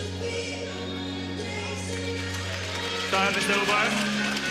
6-3. That's extraordinary. They're playing away from home, and the Danes are playing at home, but more noise from the Swedes. Yeah. It's been taken for granted that Magnus Hansen is doing well. That's dangerous in the long run.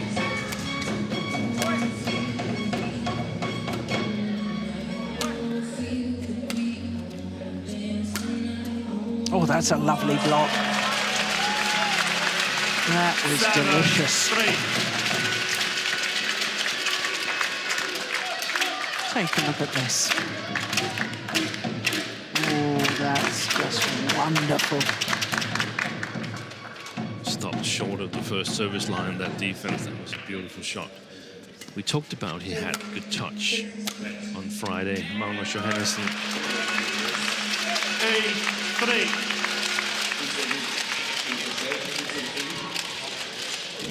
Meeting who was discussing with the sports psychologist of Magnus Johannesen.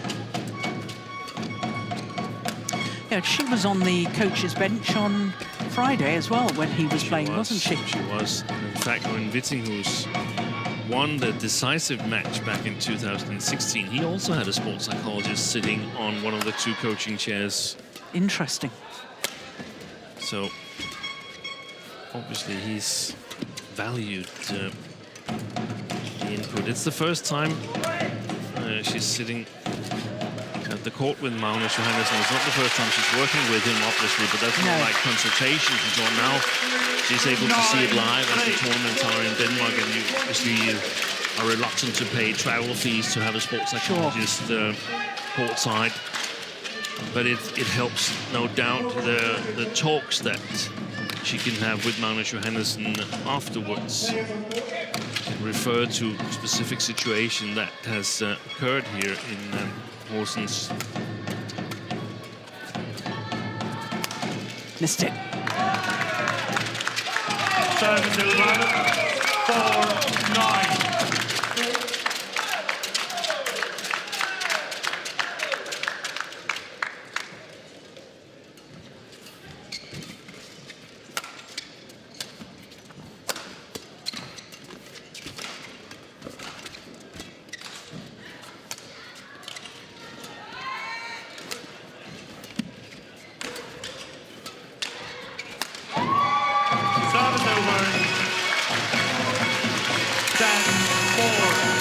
To be oozing confidence at the moment, Johannesen. He does. And there was again a situation where he's got to adjust his footwork, Kim Linell. That's something to oh, that's the nice. Swedish coach's book. Yeah, good technical skills. Yeah. Nice one there as well. Wait, full pirouette.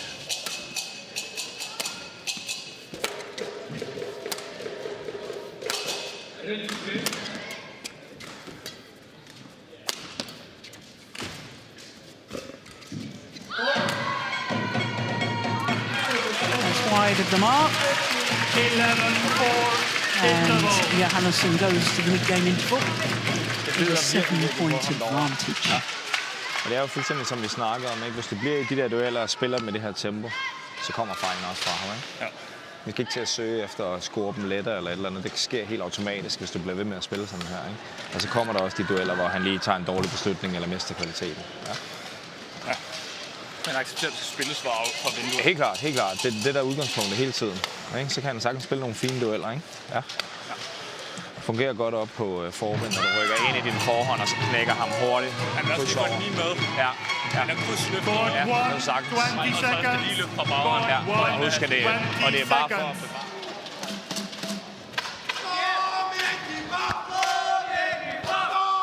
Og Kimbo, hold det!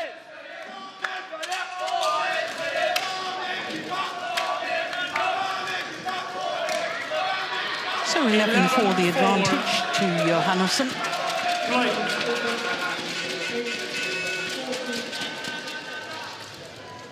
I'd be very surprised if Vittinghus was offering any new advice. Yeah, there was no new advice. It was a little bit of inconvenient coaching because I think all the Danes around the court would have preferred just to keep on going because I mean, there's really very little to gain from it. The only thing is you risk triggering something. Oi. That was fairly spectacular, that backhand. This is the easy one. 5-12. Whereas this man here, Oliver Pongratz, probably could adjust a few things with Kim Linell's game.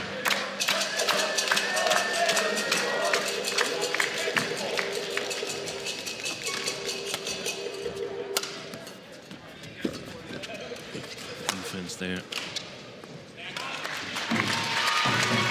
One of the things that Vittinghus emphasized was keep on playing. If you maintain this pace, if you maintain this shot quality, then chances will occur naturally, or he will make some errors in the end. It's really biting in terms of stamina.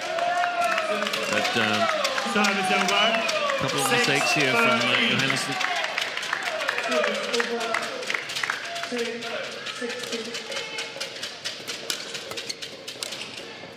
Oh, that's perfection. He's found that corner really well. Couple his head right into the corner. Well done, young sir.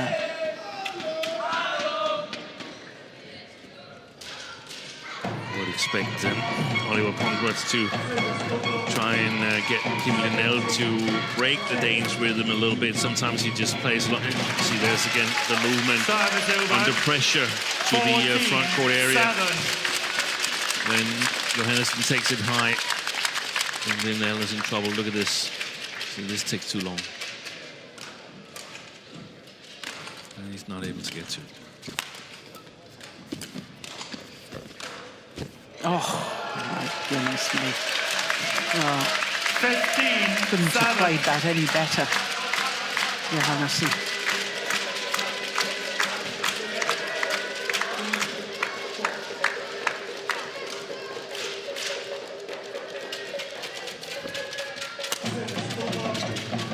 Good shot.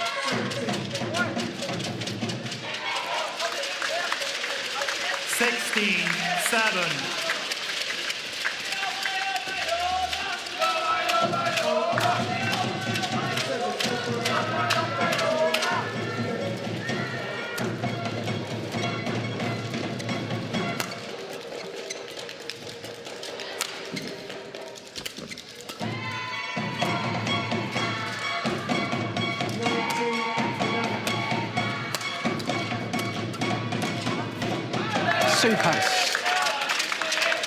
Serve is over. He has got lovely relaxed skills, hasn't he, Linell? Yeah.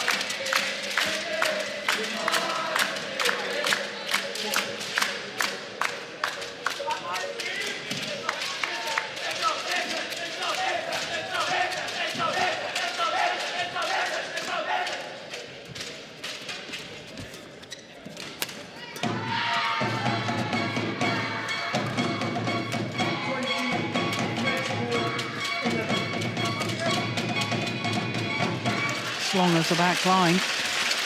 Serve is over. 17-8.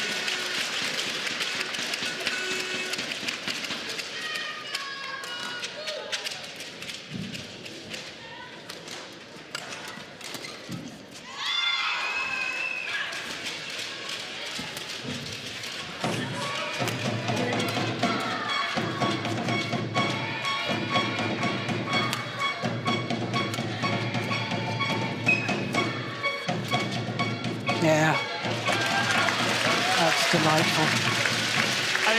You just feel Johannesen is commanding the rallies, dictating the pace, and Linell at the moment is all reactive. He is. He simply can't break that rhythm. That's what I suggested, that perhaps they talked about how to sort of break away from that pressure. It seems like he gets it at a bigger and bigger advantage for every shot he plays, Magnus Johannesen, and that's what he's got to do something about, Linell. So he's working under pressure, and that's hard to keep the shot quality. Yeah. 20 game point. Game point opportunities for Denmark.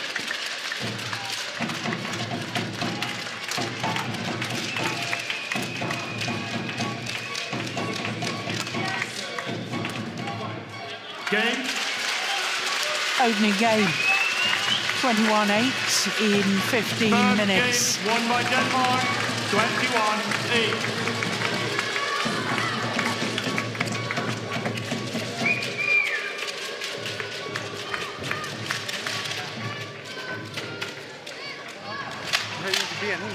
Okay. Yeah. So we need to be more sharp with our hits in general. If it comes to the dead zone, from rear court, not more power, we need to be more sharp. You can push a bit more. You can get higher points from there. He has the lead. And every single rally, he has the lead. So we may have to take the initiative from mid-court again. So be there, just play the direct one. You don't need to accept that much. Then it gets too slow. And he's always pushing and always leading the way. Det ændrer ikke noget for os. Hvis du holder det samme tempo, den samme intensitet, så begynder han også at fejle i det på et tidspunkt. Ja. Det kan godt være, at han lige får tur i den, lige rammer en linje, lige rammer et par netkanter. Ikke? Det er vi ligeglade med, vi holder fast i den samme indstilling. Ja. Ikke? Det har været pissegodt indtil videre her. Ikke? Ja. God tid mellem duellerne, hvis der lige kommer en uheldig eller et eller andet, der lige kan irritere os, ikke? Så er vi bare helt klar igen. Ja. Skal vi have et par svipper mere med igen også, så vi lige får lavet den lidt mere? Ja.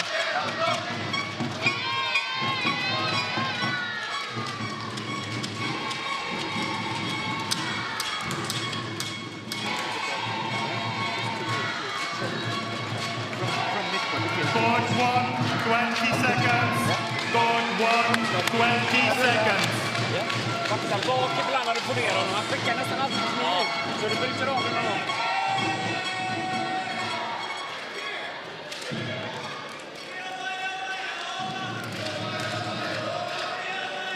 Second game. Level.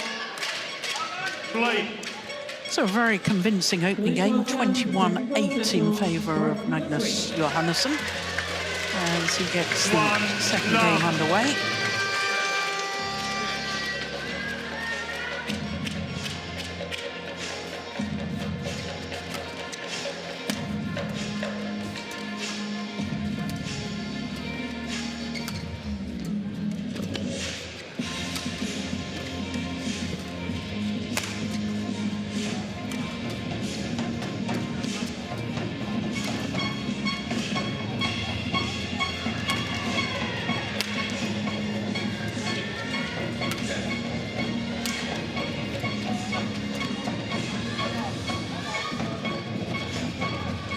Oh, that's a nice net exchange, although that's very, very loose, that final shot from Linell.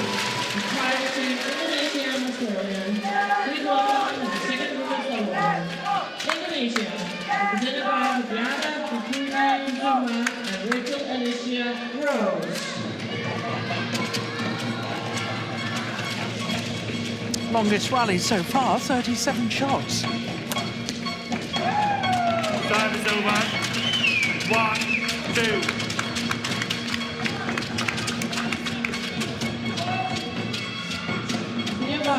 Australia, represented by Jasmine Parisia and Victoria Kennedy.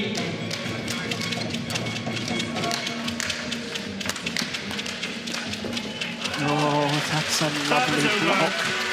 My goodness, he played one in the opening game, didn't he, across court? Yeah. That was a beautiful straight block. And look at that. I don't think Linell was expecting it to get back. There's the little extra step. So the the leg strength, his defensive footwork, his attention areas going forward.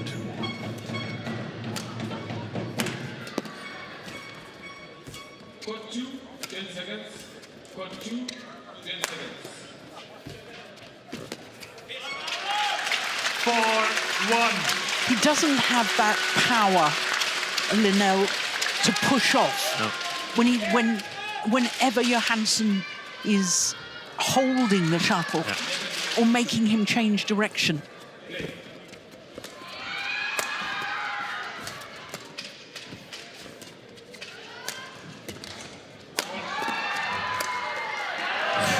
Missed opportunity. That was one of the things they discussed, the Danes, that if there's a couple of misses, then just keep on going. And this is, I feel, something that they might have discussed with the sports psychologist, that he tends to get a little bit too frustrated over miscellaneous errors that has no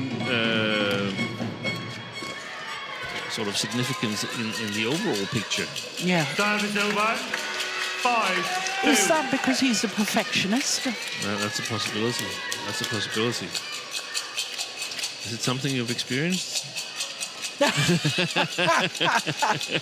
Steen, what on earth are you trying to imply? You rascal.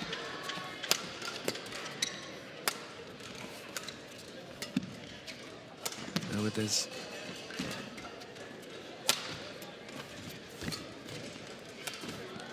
Nice. That's a lovely shot. But there's difference in player types. Some players, they're happy if they win the point by hitting it with the frame of the racket or the grip of the racket. Just get me the point.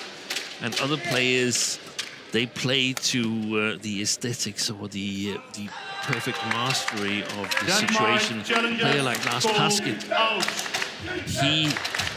when he played his best, he didn't play to win the rallies. He played to play perfect badminton. And an error that's to others seemed harmless, that was sort of like, that could really put him off. Yeah. Peter Gader was also wanted to play in his way. He wanted to win in a beautiful style. He was sort of like a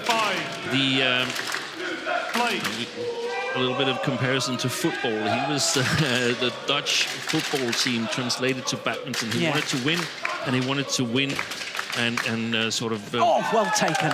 Play with exhibition style badminton, show off all the skills that it was possible to acquire as a badminton player. Yeah. It changed over his career, but it really made for some spectacular matches, but also for some quite some discussions that the easy point, they count just as much as the one with the high artistic impression score.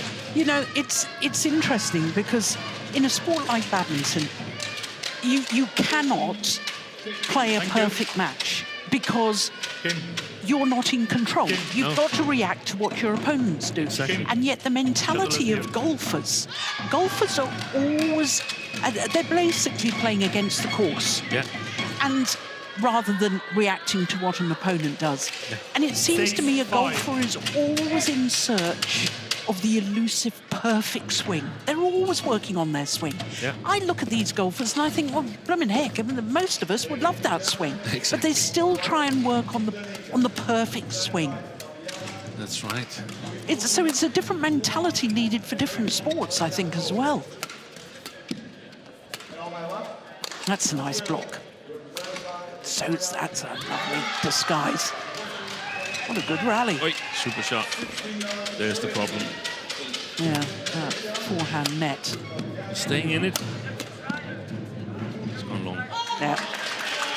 It's a good rally. 7-5. But yeah, you're right about the a difference in mentality. And I think sometimes it's something that's preventing the recreational golfer like myself to play to a better score, that I want to play the shot I can see on TV, but I'm not capable of doing it. He's found the back line again, Linell.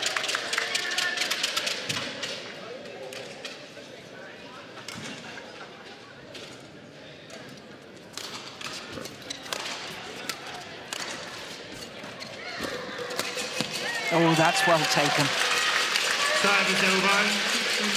8-6. Which knee did he injure? I can't recall, honestly. Because I was just thinking with that round the head movement there, Yeah. you know, if it was his right knee as a left-hander, It would be challenging to play it. yeah.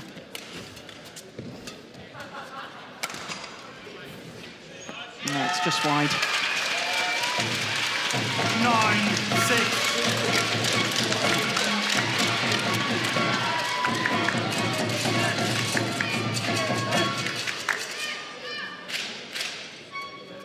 Yeah, only just.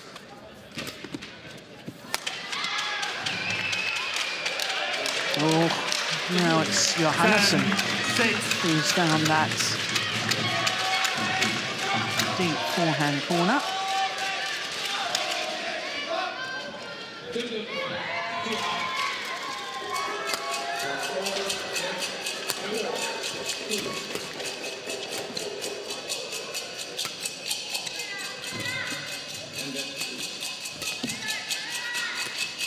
Nice.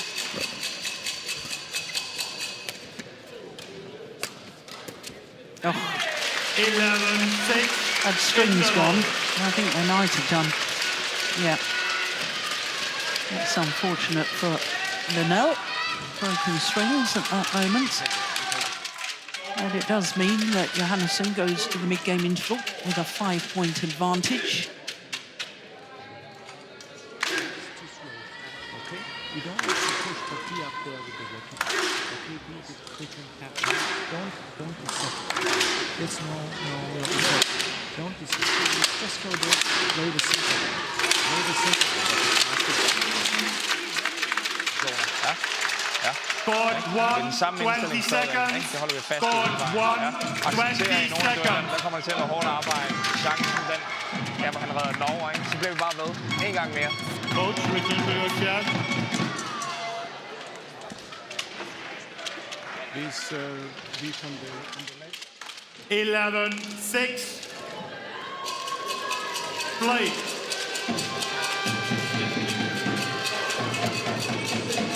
So it's... Oh my goodness gracious! Service over. I don't think we've seen such a wild one all week. 7-11. An extraordinary thing. Take a look at this. Almost missed the blue carpet. Thank you. Good job by the cameraman. Very good job.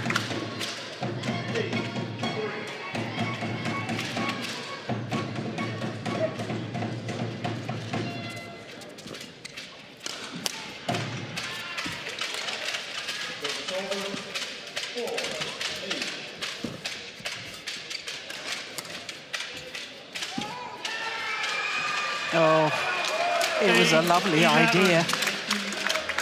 Linell was on his way to the back of the court, wasn't covering the net at all.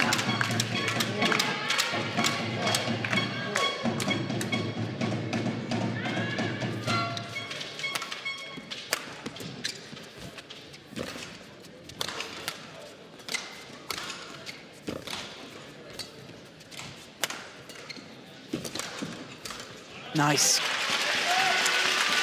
Service over. 12-8.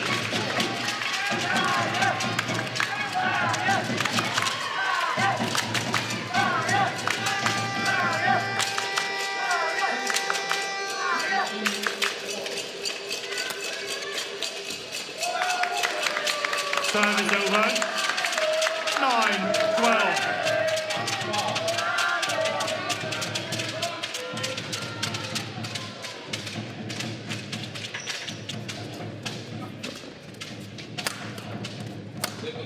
Missed it. There we could see that there was some frustration boiling inside Johannesen. Tried to contain it, which can be one coping strategy. Another one can be to let it out and get on with it and accept it.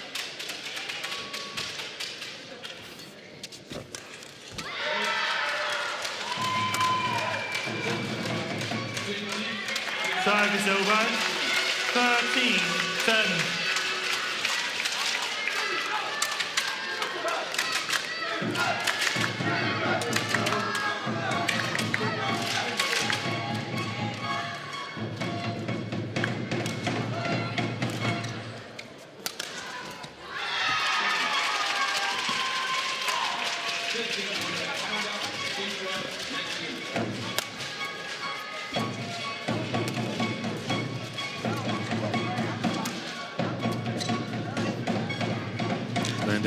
Another one's landed in. I get the impression that Johannesen sort of feels that he should be winning this easily, and you know, is getting frustrated that he's not. Yeah.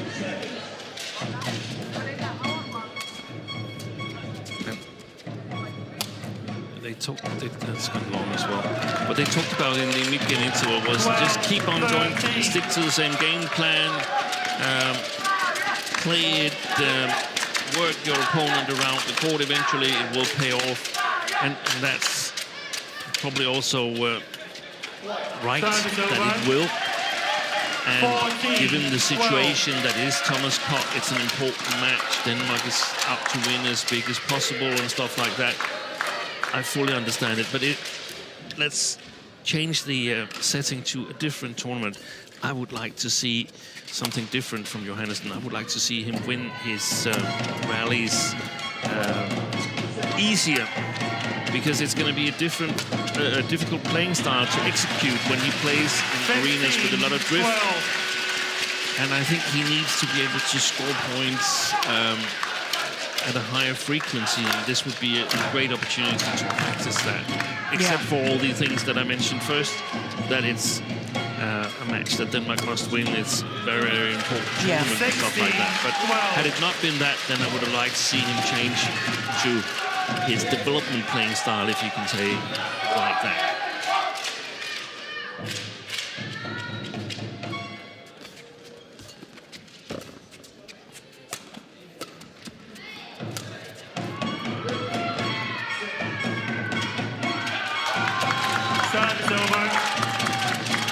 I even wonder whether the drift has changed a bit, because that's a couple that Johannesen has hit out the far side of the court.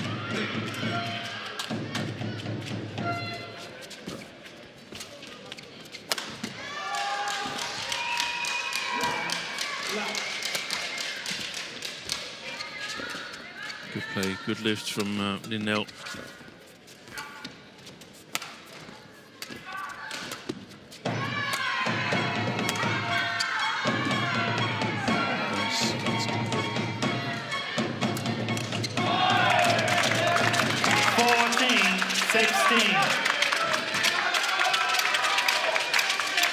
Well, all credit to Linell. I think he's done really well.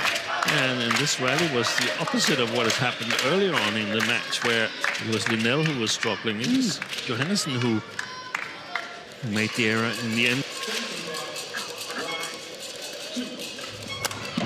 Missed it. I don't mind that. I think it's nice that he tries to sort of stamp his mark on it and become a little bit dangerous also in these situations.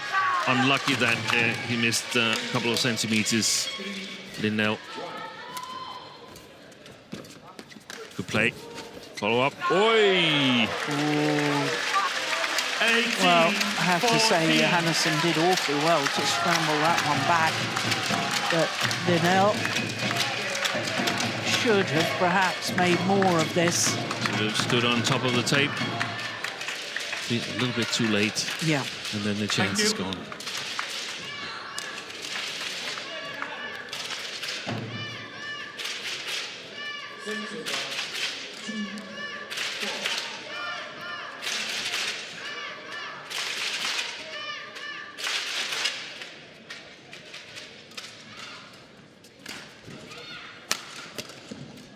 gone wide. 19-14.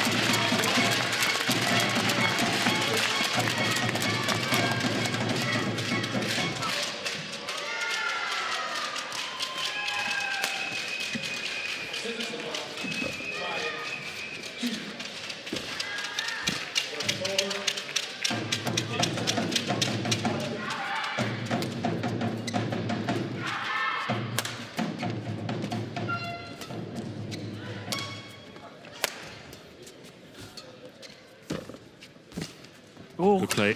Super play. Yeah. Attempted lift from Johannesen. Hit the top of the net, got the deflection, which is why it was so short. But it was well set up in that round. It was.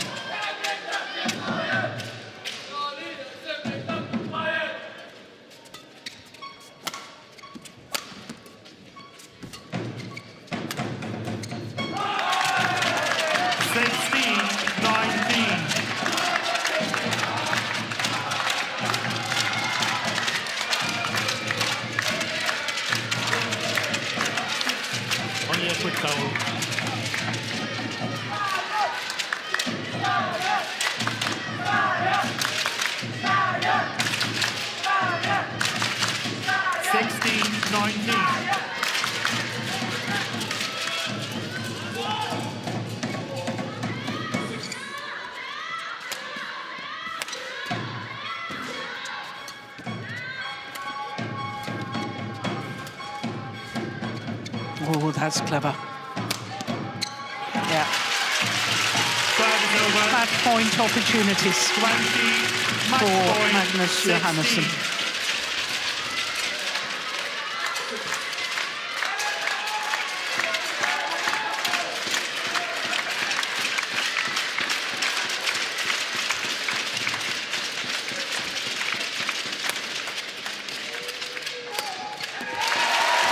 That'll do. 21-8, 21-16. And that means that Denmark have won the tie because they're 3-love up in the best of 5 matches within the tie. But as Steve was alluding to a little earlier, Denmark want to win as big as possible.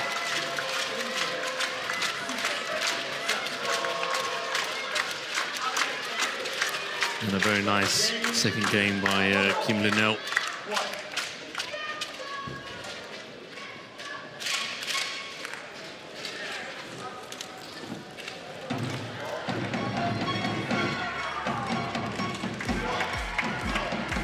So there is confirmation, 21-8, 21-16 in 37 minutes.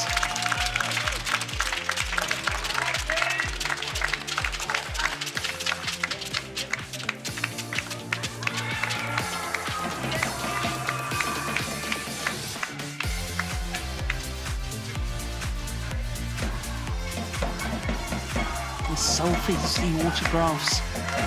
Yeah, delighted to see him taking the time to oblige the fans there. Well, coming up next is the second men's doubles and the 2-time European Championship bronze medalist Lundgaard and Vestergaard up against Axelsson and Karlborg.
Well, it's evening here in Horsens. The sun is setting. There's still plenty of action to come here at the Forum Horsens because we still have another 2 matches in this Group C tie. All Scandinavian affair between Denmark and Sweden. Of course, Denmark have an unassailable lead, 3-love after 3 matches in this tie. But next up is the second men's doubles, and it features Lundgaard and Vestergaard of Denmark up against Axelsson and Karlborg for Sweden. Second men's doubles. Denmark, represented by Lundgaard and Vestergaard. The Danes, Lundgaard and Vestergaard, 2-time European Championship bronze medalists. The last bronze medal was just a couple of weeks ago in Huelva in Spain. Lost out in the semi-final stage to the eventual gold medalists Ben Lane and Sean Bendy of England.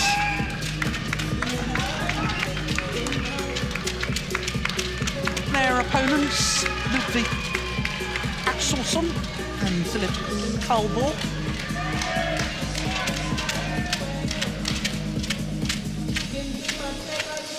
My goodness me, doesn't he look like his father?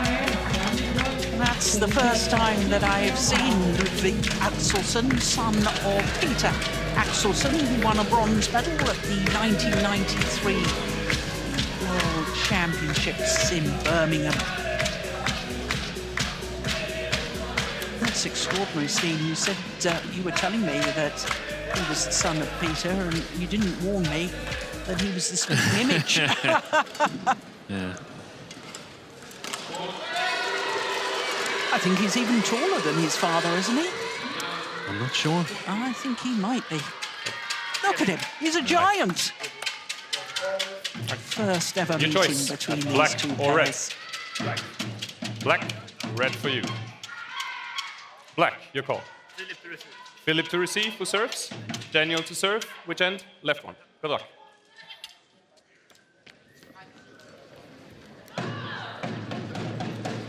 The toss of the coin complete, and the players start their warm-up period.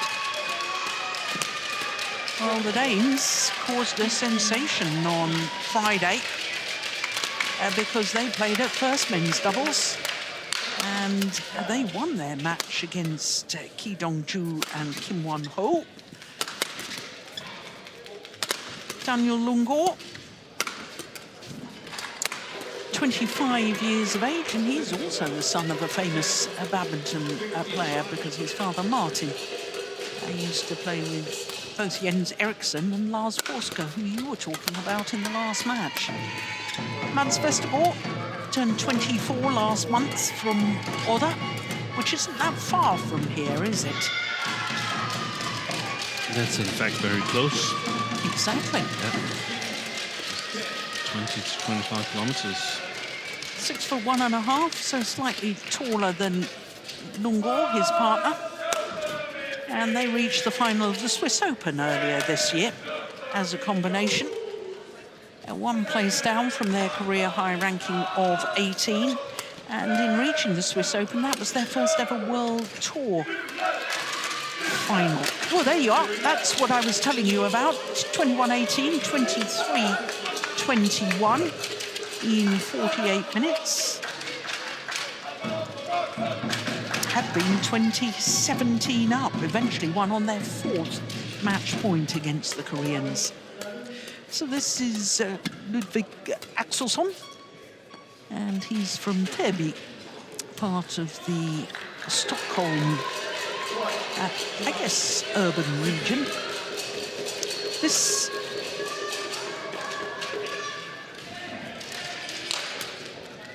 is Axelsson. Look at that, 192, 6'3½". Philip Karlborg is 24, so he's the older of the two. He's from Stockholm. And they've only got 3 tournaments together for their world ranking, so don't pay much attention to that. This Philip Karlborg. And they played second men's doubles against Chinese Taipei and lost out to a scratch pairing of Liu Kuang-heng and Yang Po Xuan.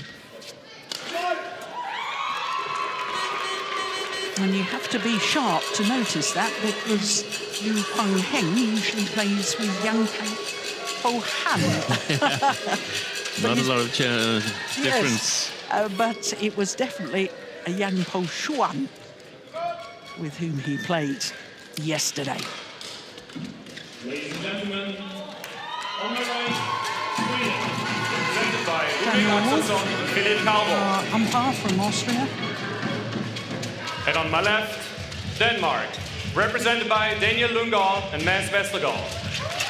Latif Johari of Indonesia in the service judges chair. Denmark to serve, Daniel Lundgaard to Philip Karlborg. Level, play. So Denmark get this second men's doubles underway. Oh, broken strings. Now, perhaps a little bit of nerves, a slight mistiming of the shot, and there go the strings. And the Danes played as underdogs Friday. Today they're the clear favorites. Different pressures. Yeah.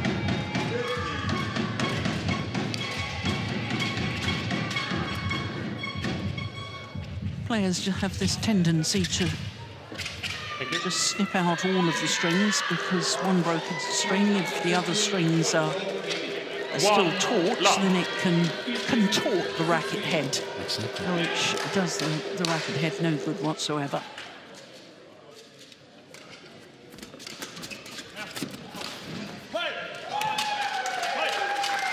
Two, love.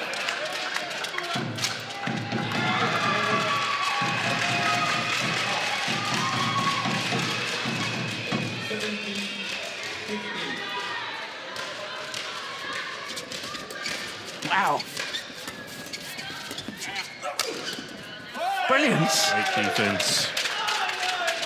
3, I can already say that Ludwig Axelsson is serving quite a bit better than his dad.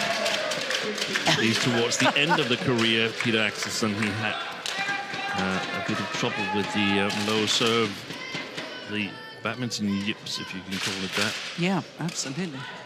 And you were right, he's 3 centimeters taller than his dad. I thought he was taller. Service over.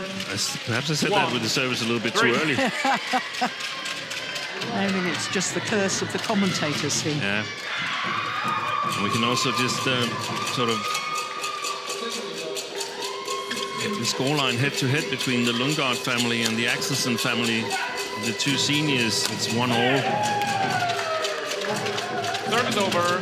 Wow. Many, many years ago. 4-1.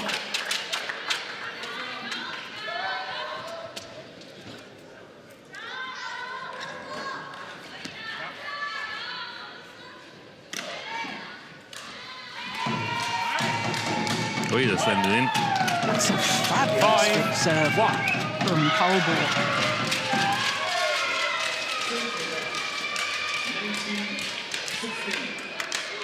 Great start for Karlborg and Axelsson. Service over. 2-5.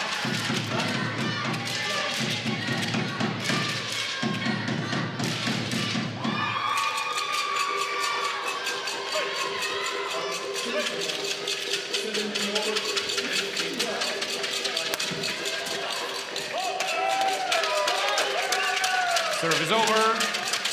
6-2. Isn't it amazing, you know, how pressure and the burden of expectation can affect players?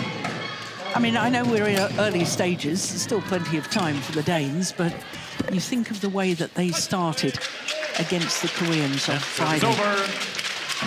No pressure. They were right in it right from the start.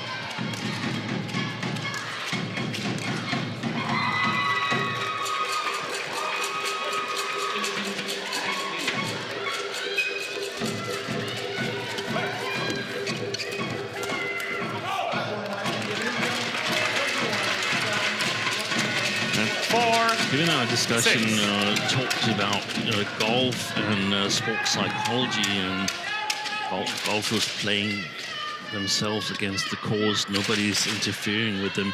It's astonishing how long it took for sports psychology to get into badminton, because it's been an integrated part of the golf game for many years. Yeah. But in golf, you're standing still before you hit your shot. You've got all the time in the world, more or less. Yeah. And yet you feel, obviously it's a game of precision, yet you feel you have the need of a sports psychologist. In badminton, it's also a game of precision. You're never standing still except for the service, and there's someone on the other side trying to make it as difficult as possible for you. But for a long, long period, we thought, no, sports psychologist, that's not us. I guess, you know, it took somebody to sort of realise, but do you not think also that the financial aspect of employing a psychologist, when in my day we didn't even have professional coaches. No. We had part-time coaches who didn't travel with us. Yeah, exactly. So there was so no... we're used to taking care of business. 5, yeah. 8. The tie between Indonesia and Australia. Thank you. To the south there. Indonesia Yeah, that's a pity. 5 and 0. I like the way he was hunting the shuttle at the net.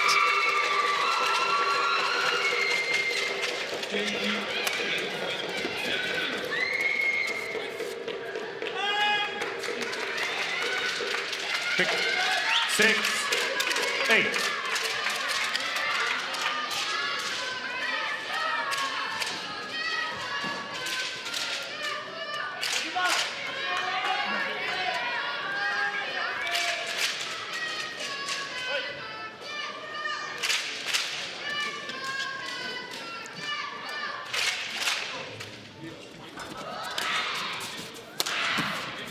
Nice block, move forward from Lundgaard. Service over. He's got a good eye for the game. 9, Philip Karlborg 6. Played in my Danish club I coached last season. He's a fine mixed doubles player as well.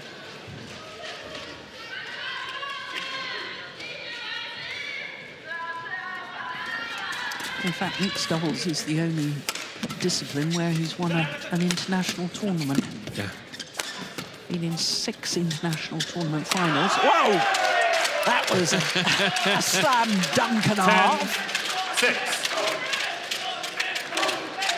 Looked like Karlborg wanted a little bit of the credit for that kill as well. Look at this. If we get it. Yeah. Shadow smash.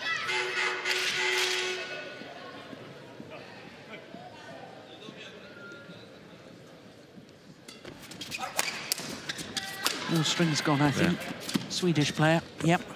Off he goes.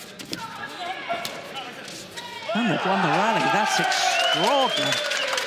11-6. 11-6 in favour of Sweden at the mid-game interval.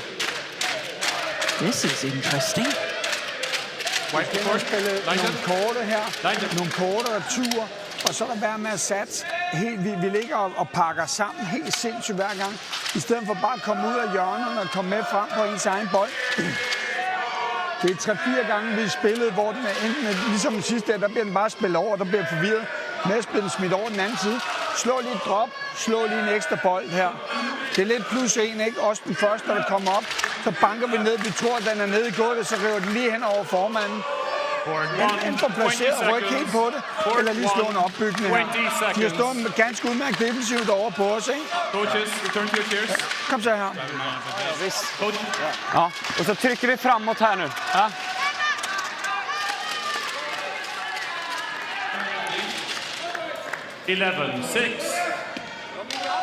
So 11-6, the advantage to Sweden in the form of Axelsson.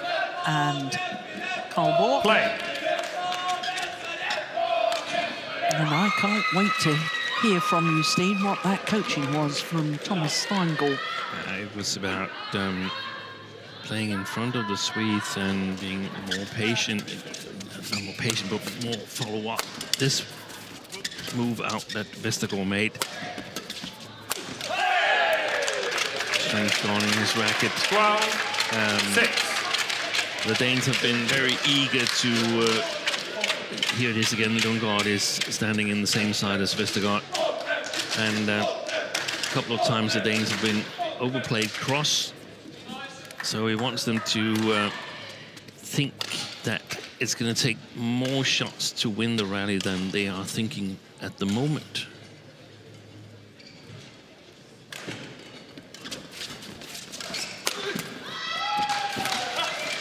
Good long defense.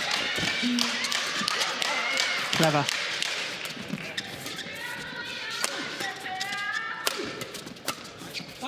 Yeah, that's well taken. Like it.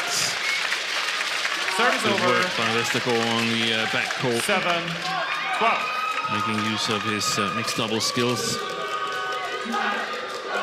which is out of now, following the pregnancy of Amelia Malon. Vestergaard's Service hold call. Too high. Service over. Christine Busch is to play with Jesper Toft, and Vestergaard is to focus entirely on men's double. Well, that's assuming that Christine Busch is not out for too long with that nasty knee injury. Yeah, that's right. Oh, yeah. Service over. Fast racket work from Vestergaard. 8-13.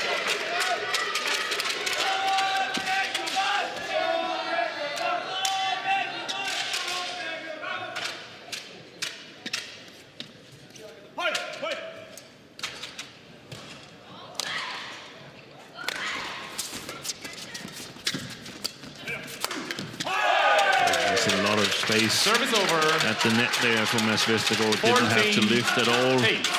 And did not get any quality on the lift. Way, way too short. Look at that. Trying to play a deception, taking it really, really late.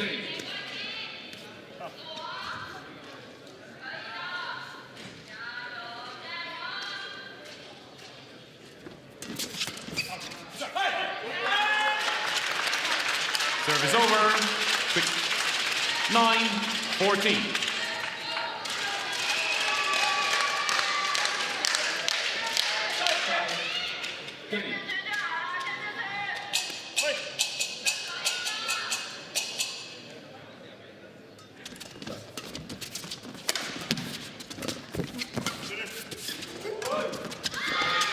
Right. Yeah, he needed to play that.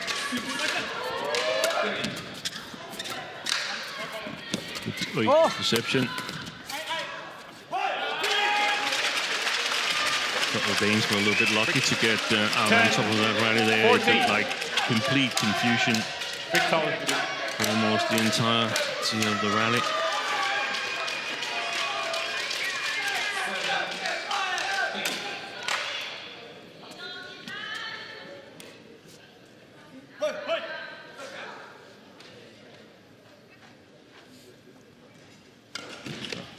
Service over. 15-10.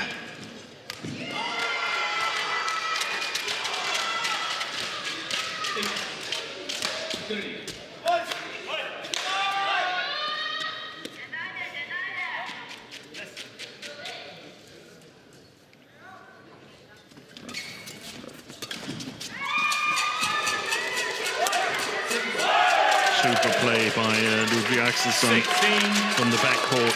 Great third shot. Thank you. Quite some elevation on that smash as well. Great elevation. It was just going through my mind. I wonder what height that shuttle was coming down from, because there was the leap in the air, then the 6'3.5" frame, and the outstretched racket. That must have been a huge height it came down from.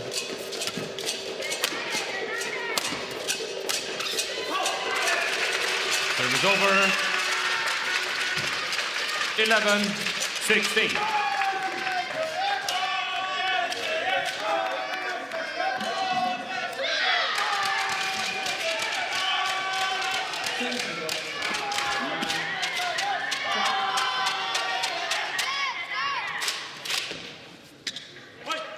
Doesn't show much emotion, Oliver Pongratz, does he?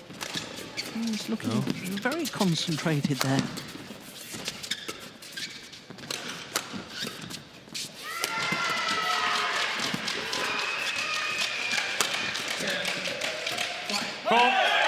Yeah. Well. Service over. 17-11. Swedish fans in front of us and Swedish teammates getting louder and louder, Steen. A bit of a fun fact is that the Swedish men's double here, they actually, back in last year, May, beat the son of Oliver Pongratz in the tournament. Did they?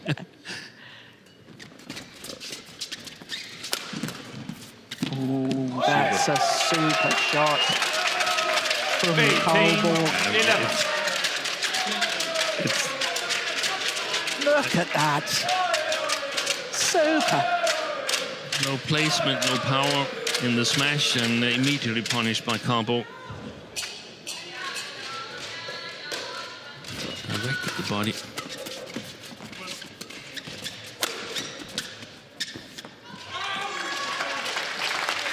Service over. Yeah, they're quite nervous, the Danes. 12-18.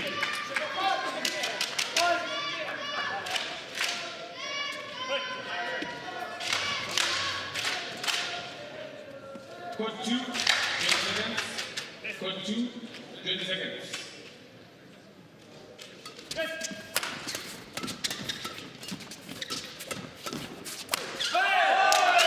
More strings gone. Service over.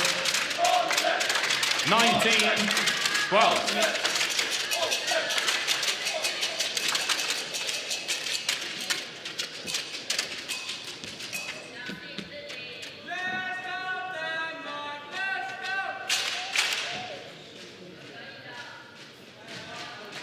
Well, Sweden just 2 points away from the first game taken in this tie.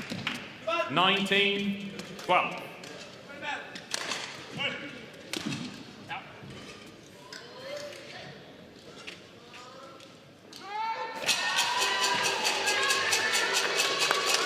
Denmark challenges called out. Challenge White here. court, please. I must say, I would like to see the Danes play just some blocks on those low serves. Just block it, get on the attack.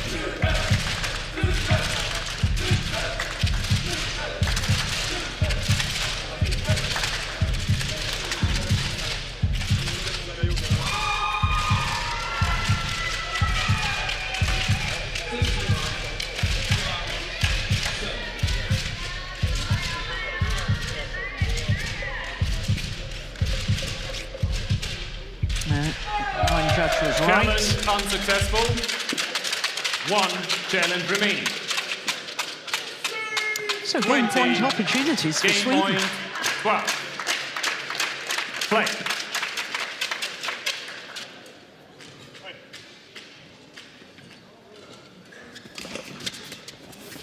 Well, he had 2 goes at that, didn't he? That's fabulous. What a super block. First Blocker game won move by forward. Sweden. 21-12. And Sweden, in the form of Axelsson and Karlborg, have taken the opening game against Lundgaard and Vestergaard. 21-12 in 17 minutes. Til at være lidt mere skarpe omkring serve-retur. Få lidt mere prik på, så den kommer ned til ham, den lange af dem, i stedet for at Karlborg han kan få lov bare at gribe alle dem der, som han gør nu her.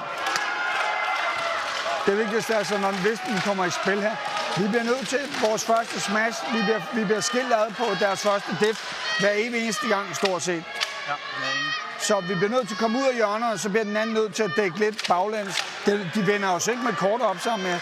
De vender os bare med at smide over den anden side. Vi slår jo lige skade. Ja, men det er derfor, vi ikke skal slå første gang. så må vi komme op og spille nogen foran, eller få slået ud på siderne af dem lige ned, i stedet for at slå ind mod midten og slå på tværs, så vi bliver skilt ad. Så må der komme lidt mere råber med, så må vi slå langs linjerne, hvis vi vil det. Og så bliver vi nødt til at få noget gejs på her. Ja. Ikke? Vi ligner 2 døde citroner her. Ja, svært. Vi skulle juble meget på dem, vi får. Ikke? Nu är det alltså från start här. Och jag tycker inte det har kommit så mycket centralt på bakre kille. Det har kommit lite sidorna, va? Så man var helt ut med rörelser där. Okej? Fint. Gott jobb här, gubbar. De kommer höja sig nu lite grann också, va? Så vi är med här.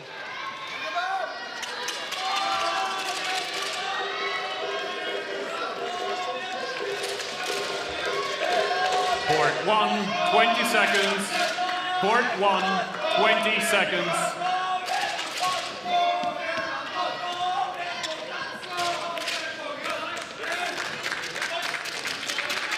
Second game. Level. Play. So Sweden, 1 game to the good. And this could be a major upset as far as the Danish fans are concerned. 1 love.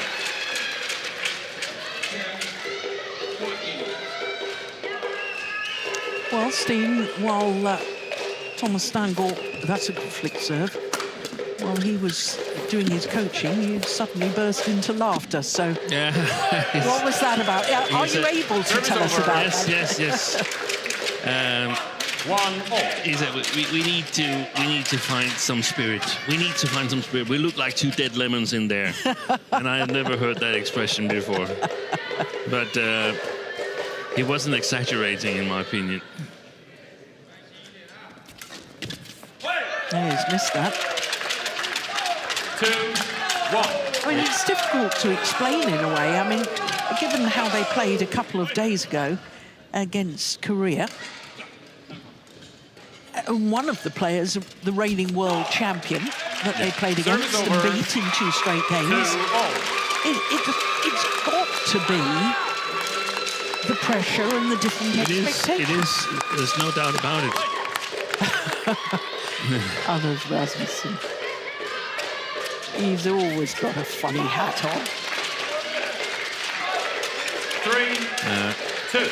And Stangaard talked about the first smash that the Danes play has been awful, and the Swedes have been able to counter on it not every single time, but very, very often. So they got to play that with better quality. The Danes are very focused forward on court, but there's a lot coming back at the backcourt from Karlborg and Axelsson. They've stood a good defense. They've played over the Danes, and some of the executions from the Danes look stale. They look like something out of a textbook that, I've learned I should stand like this with the racket like this, and then I just close my eyes and hope it comes to me, and that's just not good.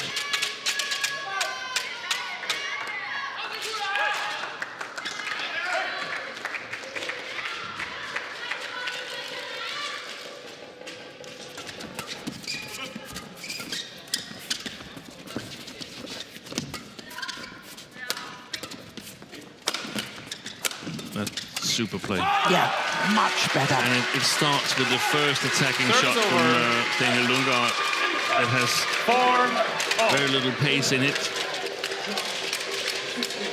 Means that it's difficult for the Swedish pair to play constructive defense.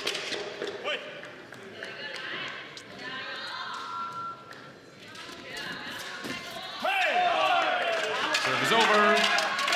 5-4.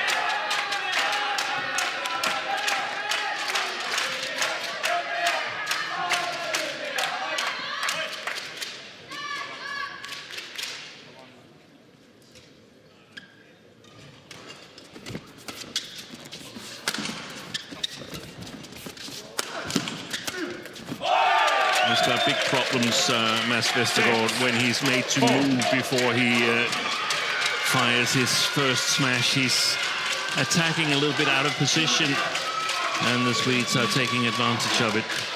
Brilliant play by Karlborg and Axelsson.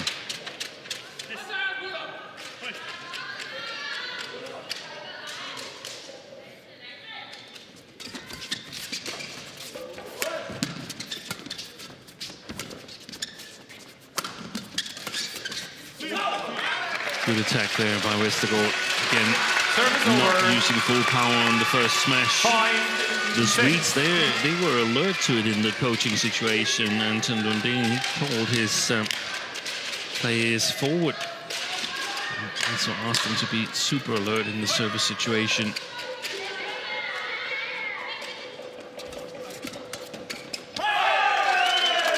Serve is over. 7-5.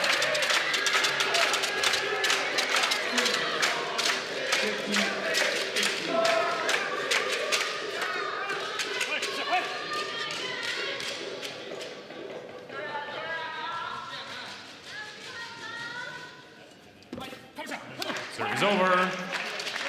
6-7.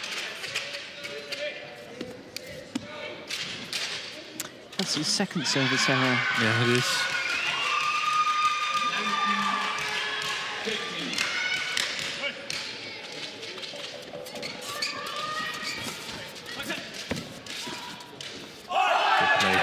Yeah, that's super Serve is shot. over. 8-6.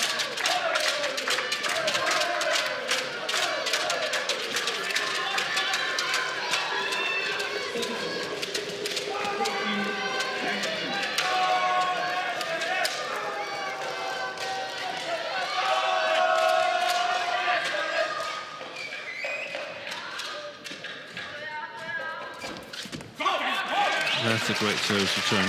Serve is over. Obviously hitting the top of the tape, but I like that it's simple.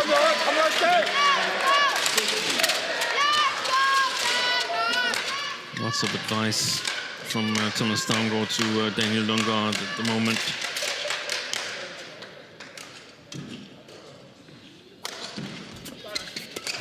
Good service return from Axelsson.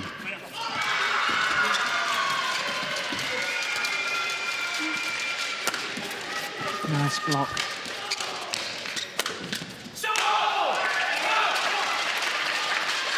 That's what the Danes should go for, in my opinion, to get that all-out attack possibility where they have enough time to get airborne like this.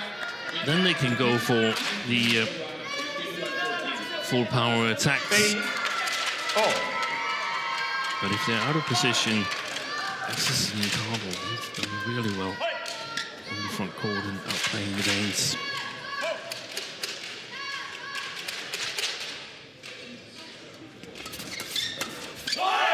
Yeah, there's another example. 9-8.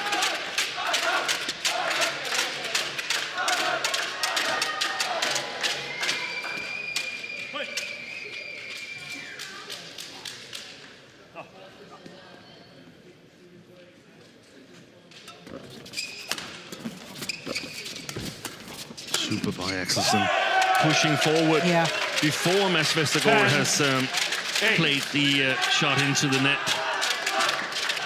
See?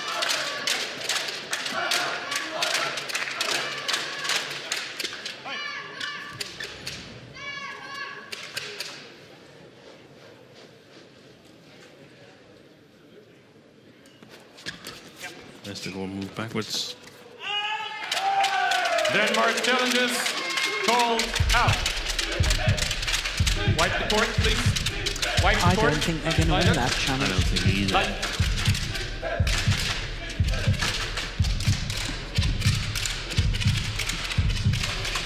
How many doubles do you hit a return of serve underarm like that? How often do you see that? That's not very often. He was backwards already. And that has gone long. Challenge So they've even lost the challenge. Challenge remaining. So it's 11-8 in the second game, having already won the first. The Swedish pair of Axelsson and Det gør heller ikke Karlborg. noget, vi kommer på træerne og spiller en hurtig overspilning over på den anden, eller drejer den hurtigt over den anden side. Vi bliver nødt til at komme hurtigt på den. De ligger bare og spiller foran. Spillere ligger ud og venter på, at vi løfter, og der er vi svært ved at holde dem, som det er lige nu. Men vi bliver nødt til at have noget ben på, og hele tiden komme fremad. Spil den korte, rykke, hænge sammen, rykke sammen. Vi står alt for stille i de omstillinger. For de lov at komme op, og så når hvis vi lægger den af, Skal vi kampen lægge den af med noget kvalitet? Hvis når vi sætter bare få, så er de løde på os. Så smider de os over den anden side. Der er for dårlig kvalitet, når vi kommer frem og lægger af på dem her. 20 seconds. Ind i benene her. Ind i bolden her. Og så vil jeg se, at vi får blod på knæene og kommer op med næven her. Okay. Coaches, the Godt judges att se, here. lads. De är piss-shakiga. Ja?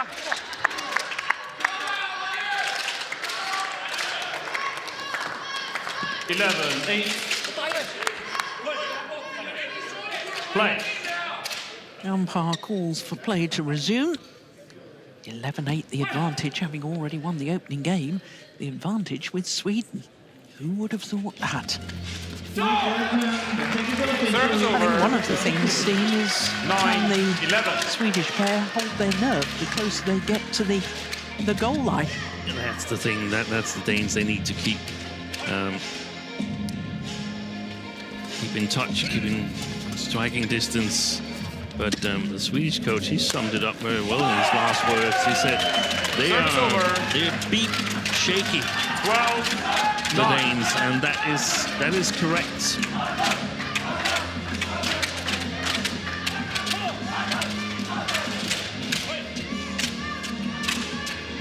I'm not sure they're getting out of that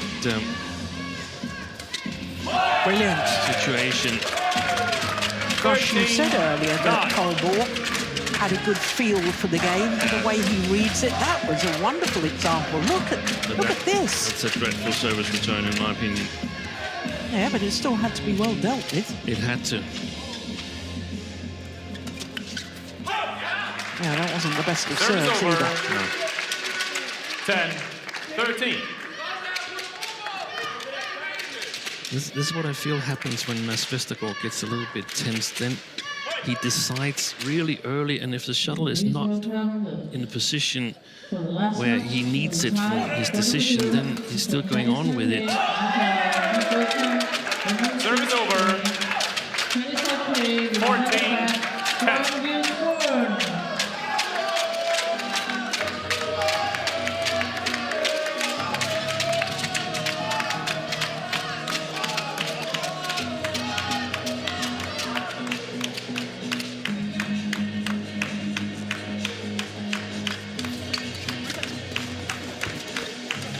Brilliant. Brilliant work. White sport. 15. Axelsson. 10. With his long reach. Thank you. Really searching for the net, going for taking it early. Brilliant.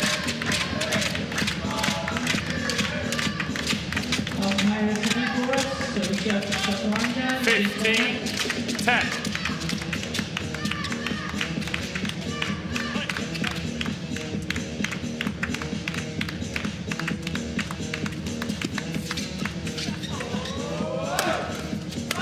Oh, that's a big miss. Service over.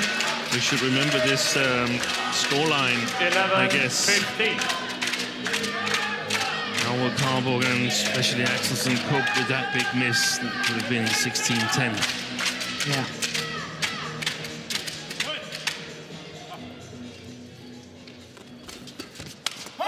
Wow. Brilliant. Well, that's how you cope with it. That's how you bounce back. Yeah. 16-11. They're having a good time. They are. Isn't that great to see?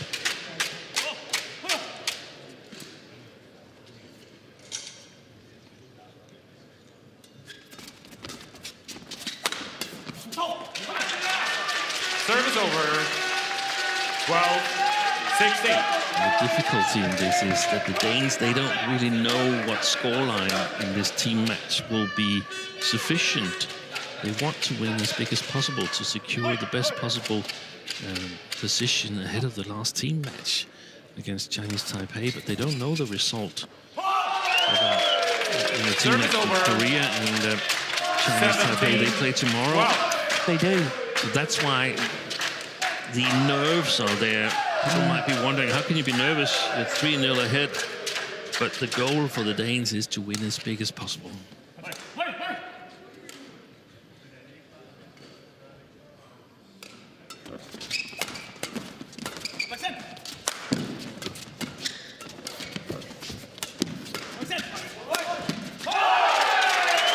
They're losing all these battles 12. in the mid-court area and the back-court area. And Sweden just 3 points away from probably the best result of their careers. Yeah. Thank you. Lundgaard and Vestergaard, 18, top 12. 20 pair.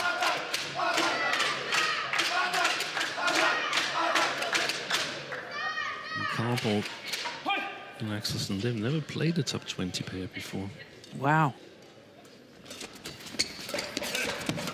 So they're undefeated.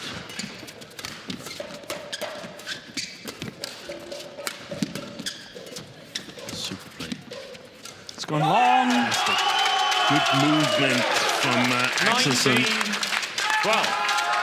2 tantalising points from getting Sweden's first win in this Thomas Cup campaign, because they lost to Chinese Taipei 5-love. This would be huge for Sweden.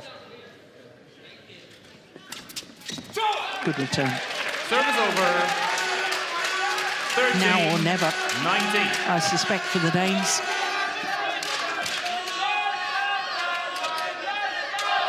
Ludwig, you ready?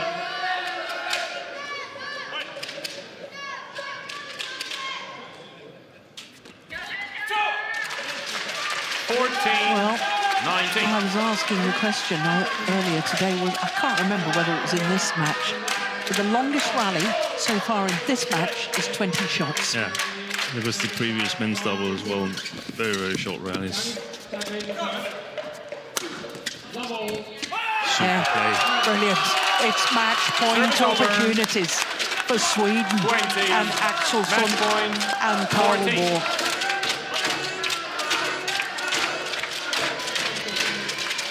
This is monumental. Well, they've earned it, you know. They've earned it. They've been outstanding. They've outclassed the Danes. They haven't had a chance, Lundgaard and Vestergaard.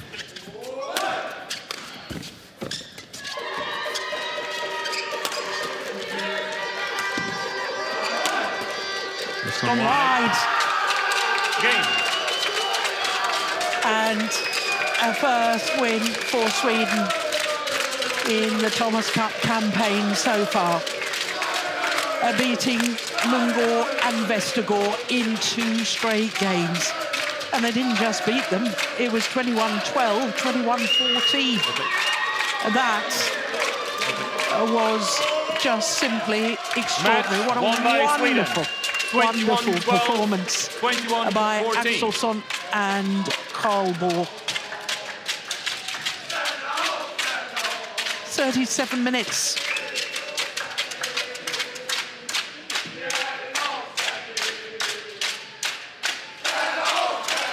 And as we said earlier, what a difference when the Danes are expected to win and that burden of expectation. Yeah. 21-12, 21-14 in 37 minutes. What a fabulous performance by the Swedish pair.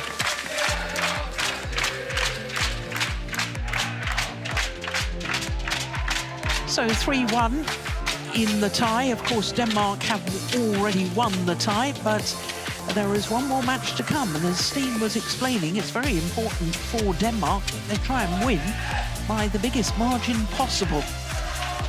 So the last match of our tie is the third men's singles. Deep left Holm up against Makboul for Sweden.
Welcome back to Horsens. It is very much evening now. It's 20 to 11 in the evening.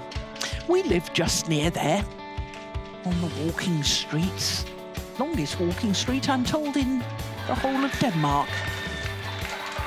So one more match to come, the third men's singles, and Detlef Holm for Denmark, the left-hander. He's a giant of a man, just under 6'5", up against Romeo Makboul for Sweden.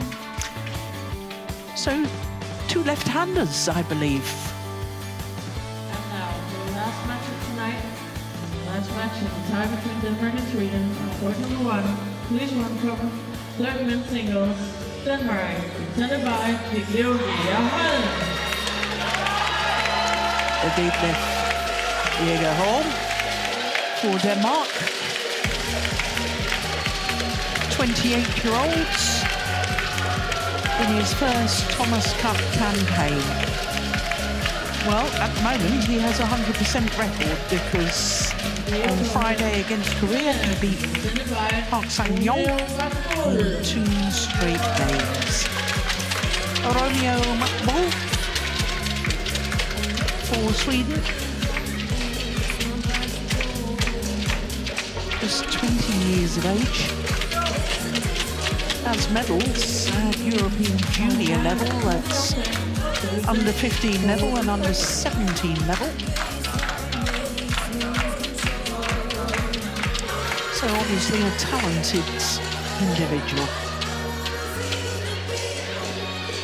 Like all matches in this tie, the first ever meeting between the two players. Hello? Okay. Italy, red or black? Black for you? Red. Sir? His head.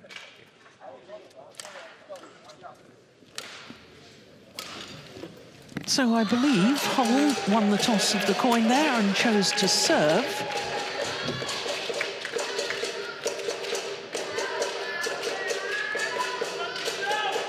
I can't be certain. Maybe Steen can help me out there. No. You couldn't hear either. I didn't pay enough attention because I just stand corrected in terms of Oliver Pongrad's wife. She's not Swedish. She's indeed Danish, and she's watching.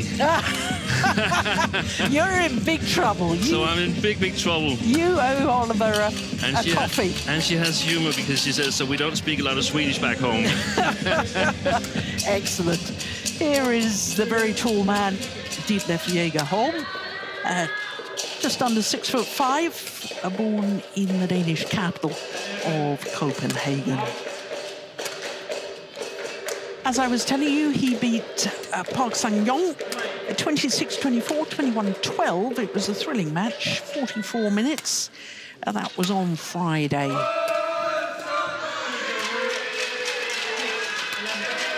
Romeo Makboul, born in Stockholm, the Swedish capital.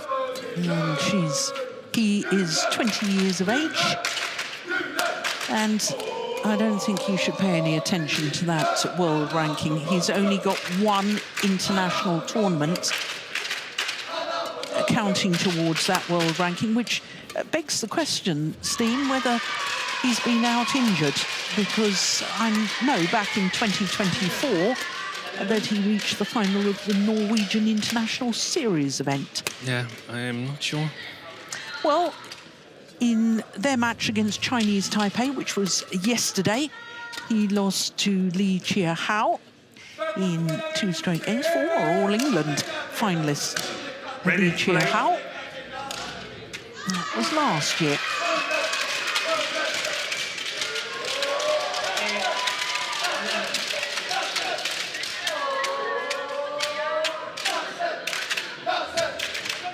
So our court officials for this one, Su Xiaofeng is in the umpire's chair and Paul de Kuiper of the Netherlands is the service judge.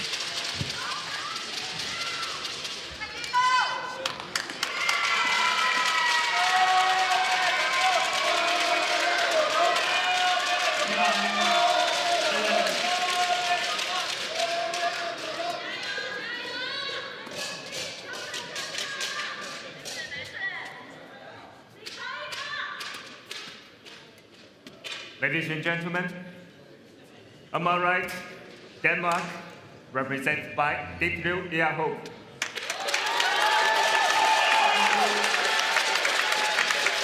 And on my left, Sweden, represented by Makboul. Denmark to serve, Lavo, play. So the battle of the left-handers, the third men's singles in this all-Scandinavian Group C tie. Service over. 1 love.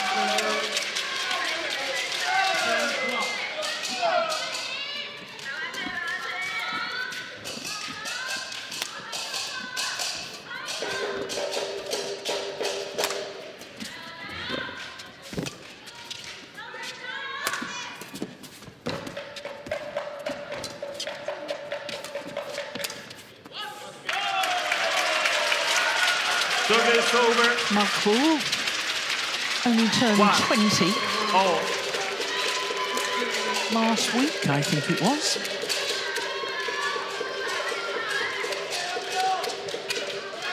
So perhaps the reason he's only got one tournament towards his world ranking is that he's been playing junior events. Yeah.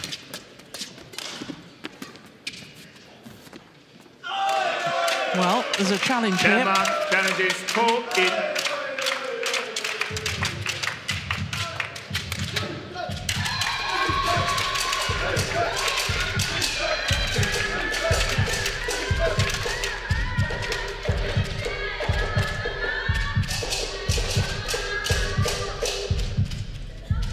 All right, call the line. That's a wasted challenge. Challenge unsuccessful. One challenge remaining. I wonder if that's a sign of the nerves. 2-1. Play. It's amazing also, isn't it, Steen? You know, if teammates have an unexpected loss, how that can sort of send nerves through the remaining players. Yeah.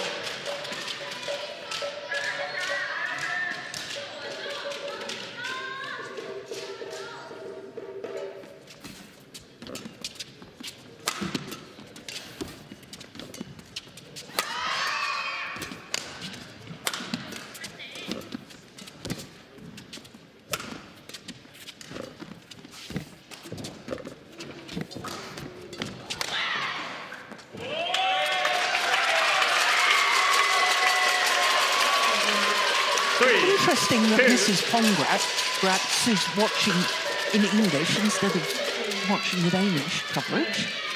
I suppose in Sweden you can't get the Danish coverage. Yeah, that would probably be difficult. Yeah. Oh, that's super. Yeah, again, challenge again. Service over. 3-0.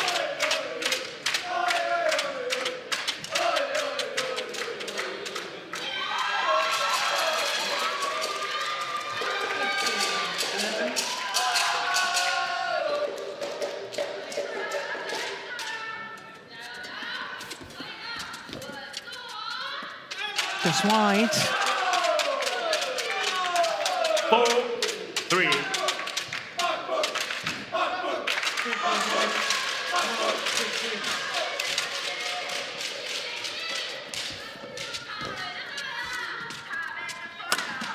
Missed it. He is riddled with nerves at the moment. Holm. 5-3.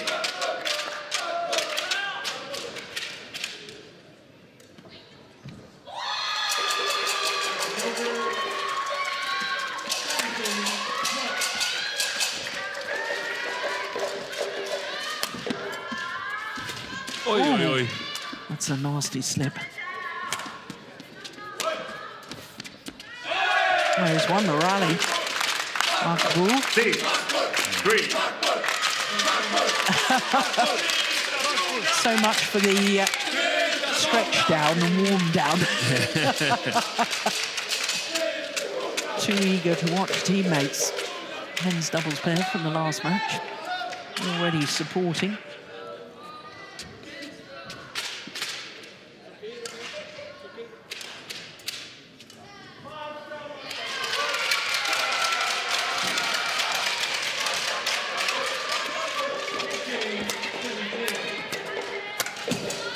Yeah, nice. Well reached. Looks like it's going to be a battle for the initiative and the attack here in this match here. So far, none of the two players have really established defense. There's a great talent, Makboul. Probably still is, but only when he won the under-15 European Championships. Service over. Wasn't able to maintain it up through under-17 and under-19. He did get a bronze at under-17. Yeah. Lost out to Alex Lanier, who went on to take the gold. It's also a tougher position. Mm. Seems like a strong age group at junior level. Now turned 20. Missed it. Service over. 5-7.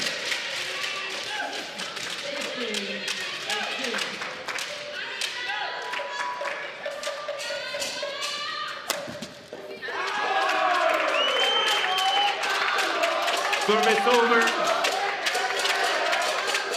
8-5. Nice attack there, the cross attack from the backhand of the left-hander. I feel that is money making a shot for left-handers. Linell had a fantastic attack that way. Oh, that's loose. That got what it deserved. Service over. 6. Should be a little bit less efficient against other left-handers, though.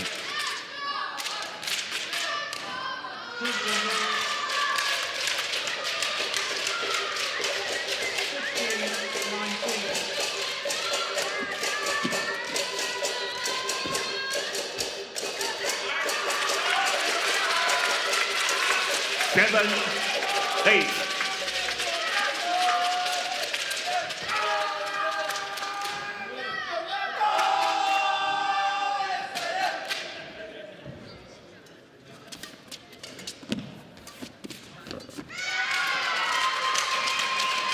Pushed it long. Back level. 8. Oh.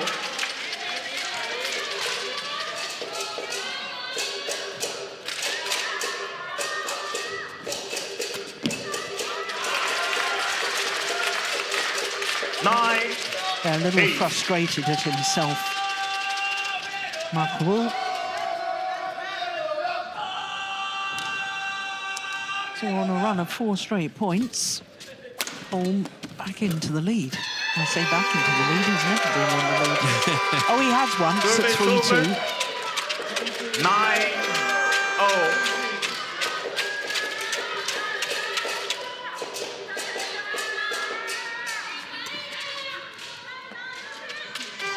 Just long. Service over. Oh, it's scored good. And my apologies. 9.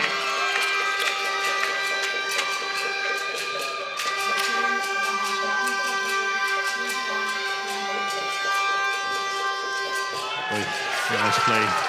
11-9 interval. So 11-9 at the mid-game interval. On a run of 6 of the last 7 points. Tæt hegn. Så kan han godt finde på at spille tæt hegn tilbage. Ja. Ligesom ham koreaneren, han lukker ikke noget. Nej, det gør han ikke. Det har han ikke gjort indtil videre i hvert fald. Ja. Christian kommer lige krydsløft der. Ja. Han kommer nakker ned, og der må lægge ham kryds igen. Ja.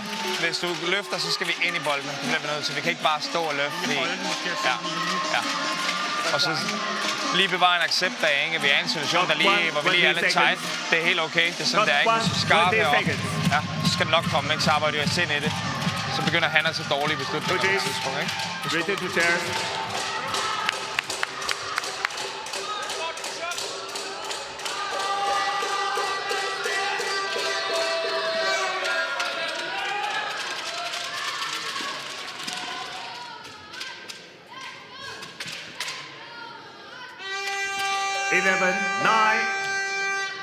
11-9 in favour of Denmark and BWF Holm.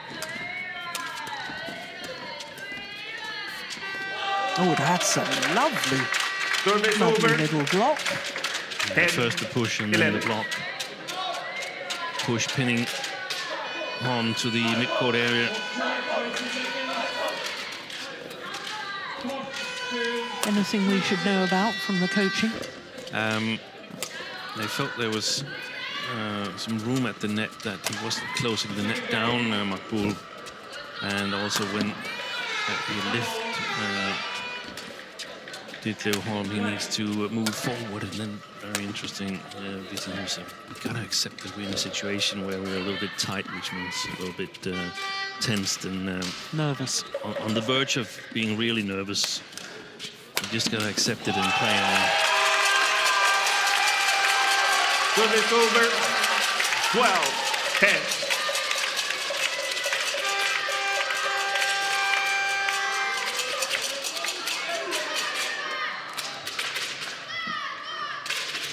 On court.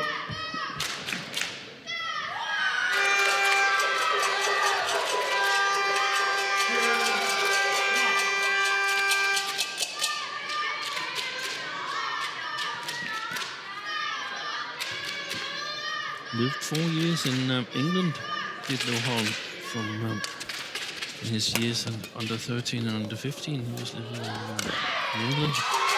His parents had a job there. Interesting. 13-10. And parents and girlfriend now living in Switzerland. So, an international man.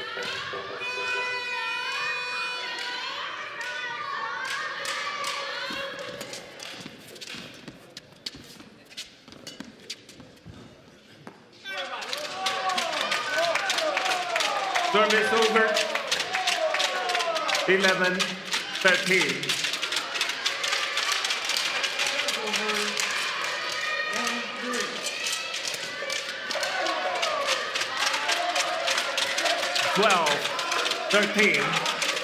Very nervous match so far, at least from Ditlev Holm.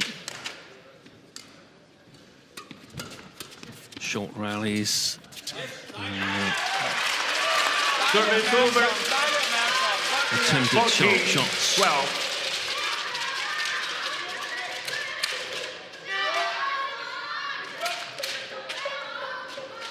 Well, wait a minute yet.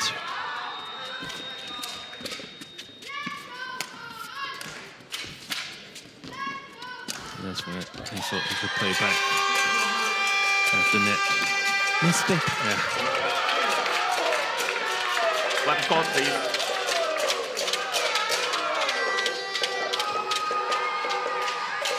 $13-14.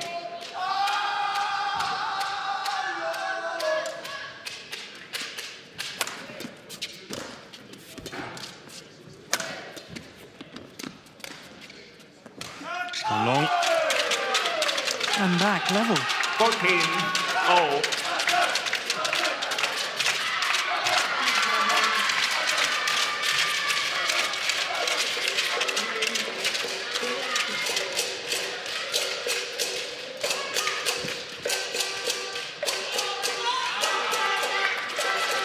Service over. 15. Gosh, he's up late, isn't he? He's been front stage and cheering the whole way through. That young man. Missed it. Well, yeah, I saw that as clearly wide. What did you think, Steely? I actually think it might have caught the line. I'm at a slight angle. You're slightly better positioned. Well, if Holm is wrong on this, he's got no challenges left.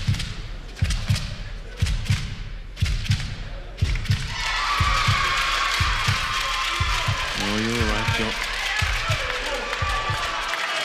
Correction. No. Out. Oh, yeah. He was right in his challenge. Yes. 16, yeah. 14. Break. at an important time.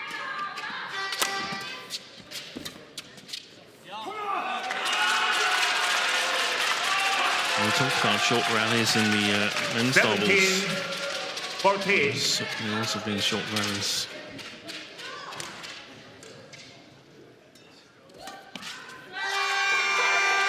Yeah, that's an absolute gift at this stage 18, of a game. 14.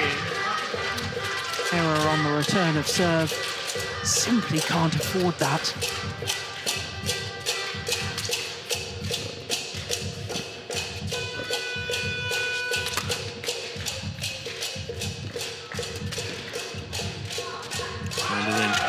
Yeah. Indecision at times in that rally 18. from Holm. A couple of times Makboul able to get out of trouble by playing the front court. It was clearly in two. In badminton terms, that wasn't even really close.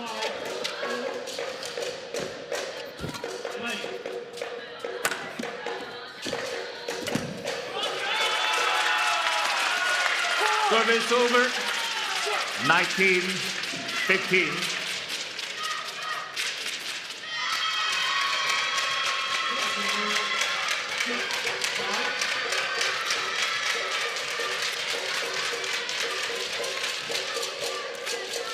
That was too deep in his defensive stance.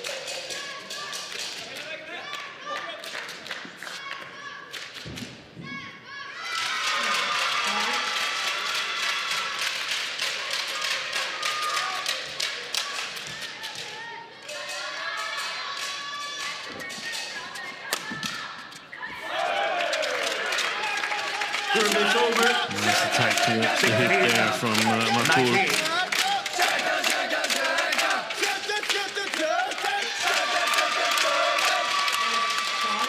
Yeah, you can see the team spirit. You mentioned it right at the start of this tie. And it's very obvious. It's lovely to see, isn't it?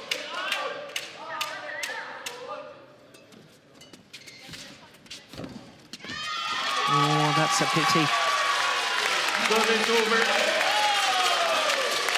20.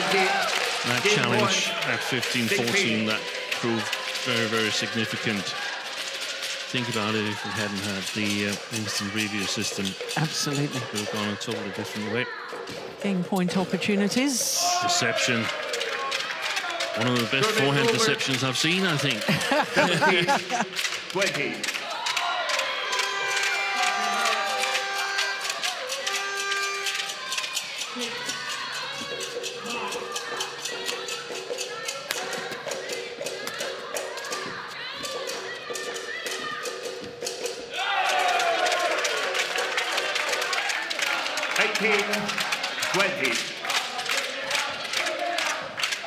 Two game points have come and gone.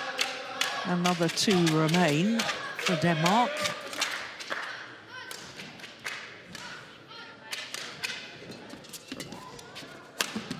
Missed it. On his third opportunity. Holm converts. And is one game to the goods in this third men's singles against Romeo Makboul.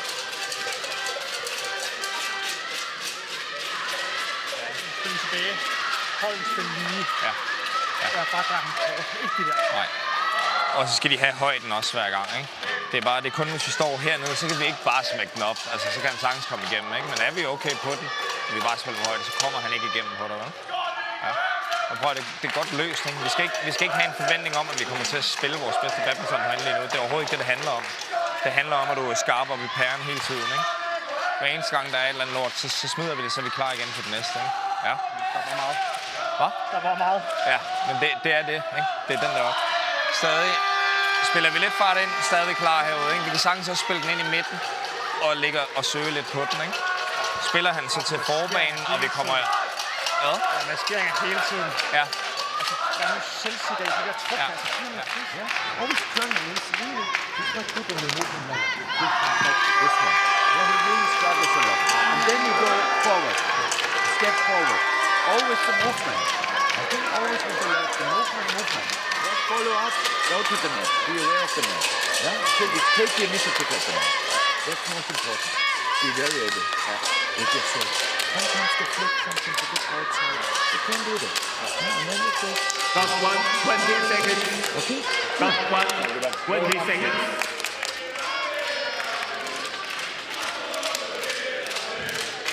It on top.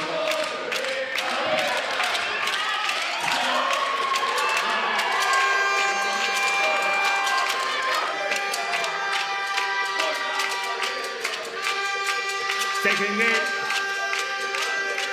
Level. Play. So BWF Holm, 1 game to the goods in this final match of the tie. One love. I sort of expect, Steve, that now he's won the opening game for the nerves to settle a bit. Yeah, that would be natural. I'm not so sure that it's going to happen. It depends a little bit on the start. It's a good start. 2 love. Even though it's early days.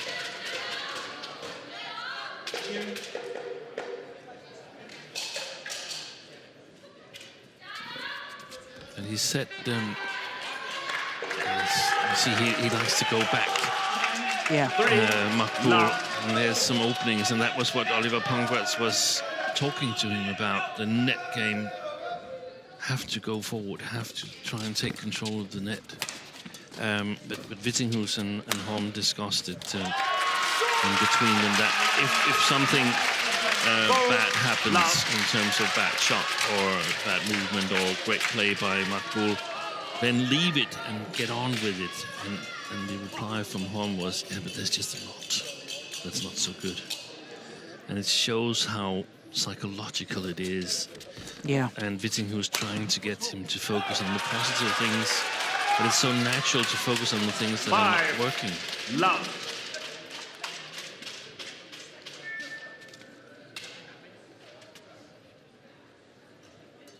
And now I think you might be right, Jill, that it's going to loosen up a little bit. Yeah, and that was a beautiful touch shot. And I always think you can tell when a badminton player is nervous because the touch shots go. Yeah.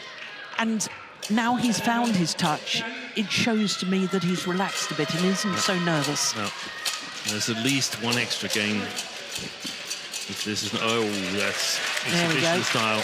There's another beautiful touch shot.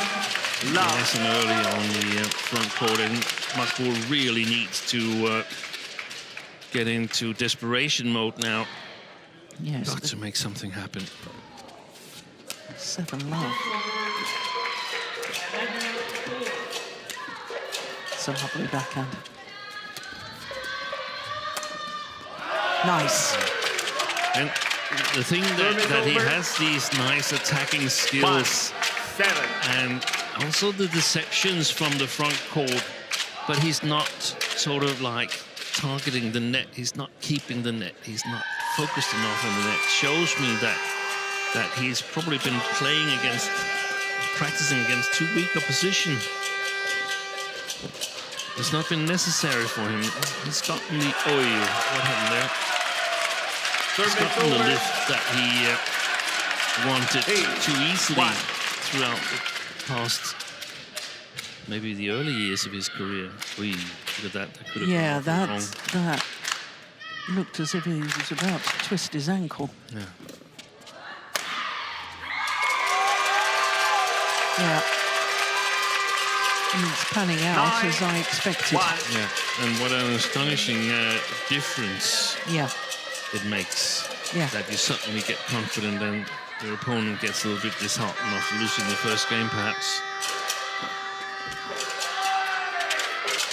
Service over. 2-9.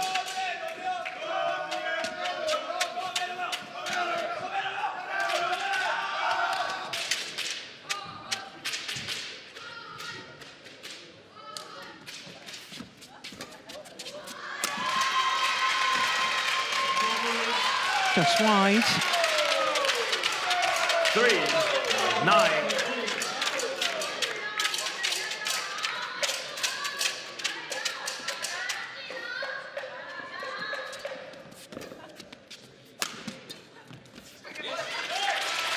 Service over. Very short rallies in this second game.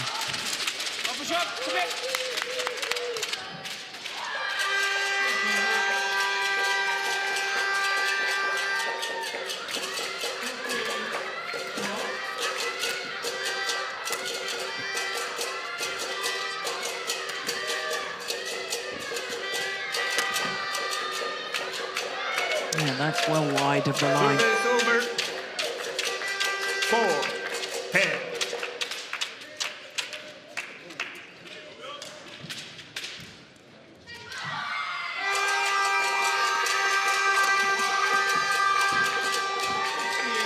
That's the way to do it. Yeah. 5, 10.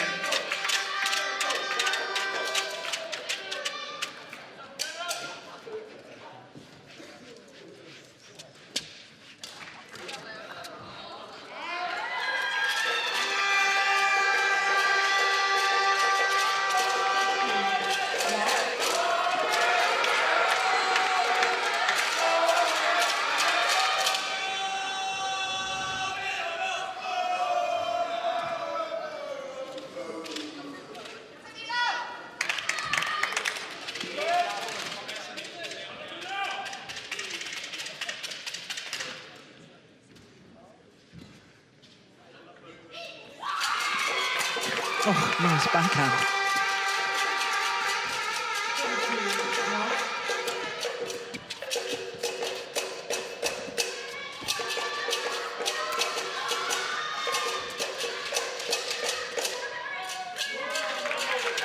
Well, he's challenging that since Holm.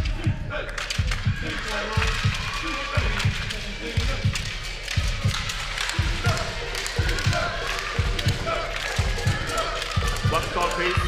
Benjamin.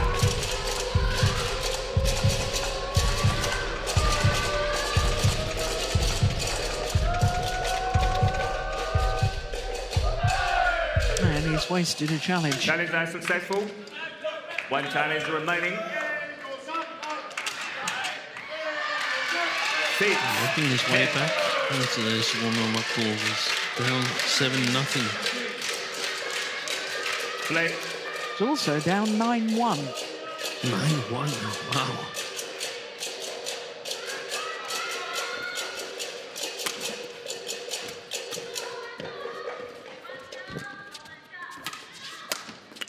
Yeah. Now he goes to the mid-game interval. Service over. 11, Keep left Holm. Interval.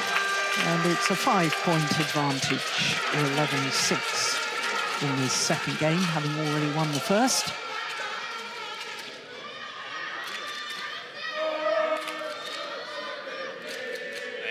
Det er som, at han begynder at strege dig helt vildt skarpt, eller det tror jeg ikke kommer til at ske, ikke? Så det mindset holder vi fast i. Helt tiden slå for at følge op. Ja. Så ryg i benet. Ja. Og så er det fint nok, så får han lige nogle point nu her, men så der kommer åbninger igen, ikke? Det er jo ikke fordi, vi spiller decideret dårlige dueller, ikke? Det er bare lige en lille smule på eksekvering. Ja. Det bevarer roen i det, ikke? Det er stadigvæk knivskarp op i den her. Ja. Thank you, coach. Ja.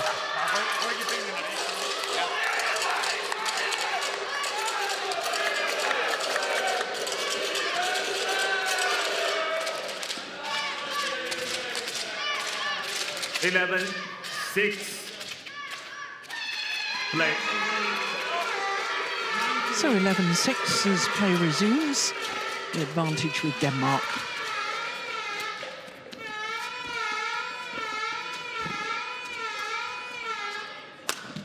Oh, that's a super well-played smash. 12-6. On the net exchange there, Holm earned his lift.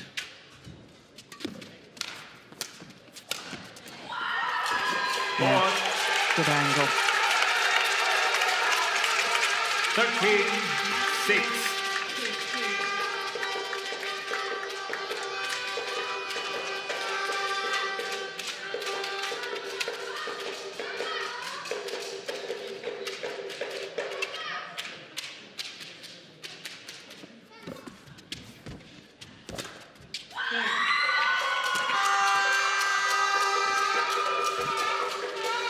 Super.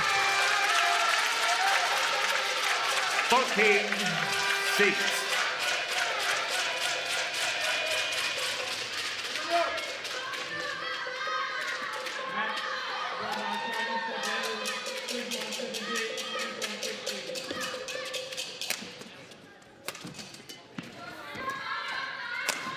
Oh, my goodness, how did he play that? Yeah, he's pleased with it. Yeah. 15-6. It looked as if the only possible option was straight. How he twisted that racket head to play that cross court from that position, body position. Well, that's quite extraordinary.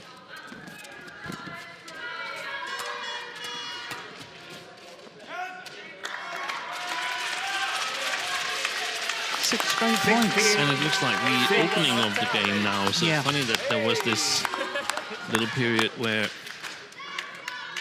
Makboul made his way back. That's a great recovery shot from Holm. 7 straight points. 6.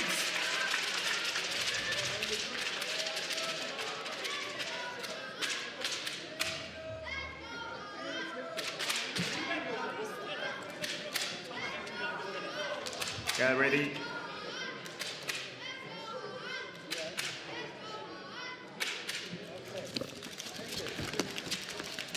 Oh, my goodness, what happened Service there? over. 7. He just killed it, Makboul. Let's have another look at that. Ah, now it hit the frame of the Holm racket. Yeah. But he's surrendered. Romeo Makboul. Not much resistance left.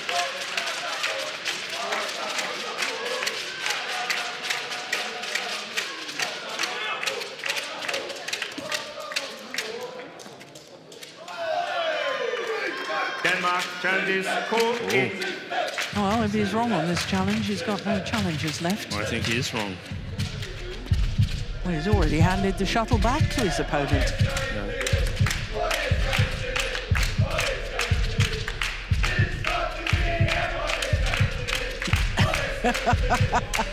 Well, I don't know what they're singing there, but it's amusing the Danish team, both the coaches and BWF Holm. Oh, it's landed on the line, so he's got no challenges left. Challenge are successful. No challenges remaining.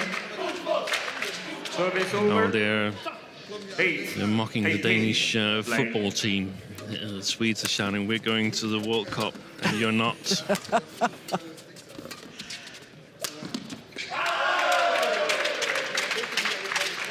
9-18.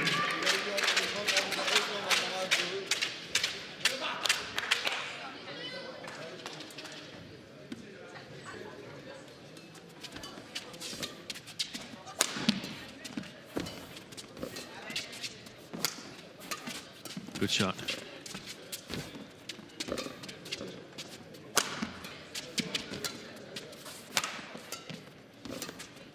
Oh, tricky shot. Oi.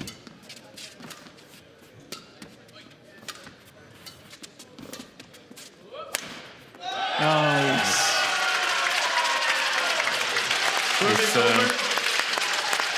If Oliver Congress sees some of the things I see, then there's going to be quite a bit of defensive practice on the Swedish national team in the months to come. Lots of good things to take away from these team matches here, but the defense have not really been solid enough. Technical-wise, I'm positively surprised by the Swedish men's singles.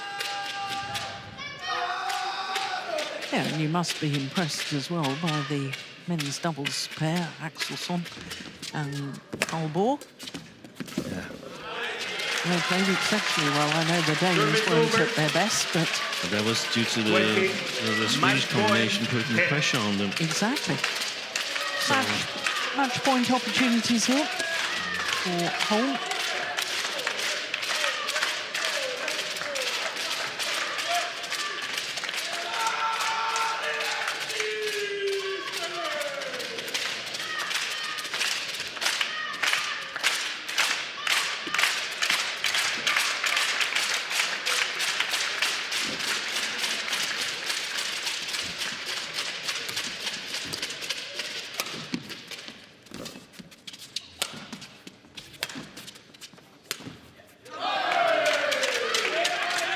Service over.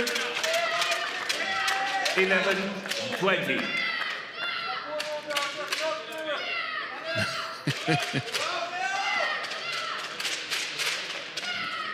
I'm now suggesting that Makboul should just go on because Holm looks tired. Well, it's all over. 35 minutes. And BWF Holm has secured a fourth point in this tie against Sweden. So 4-1. Match won by Denmark. Tie ends in favour of Denmark. 21-11.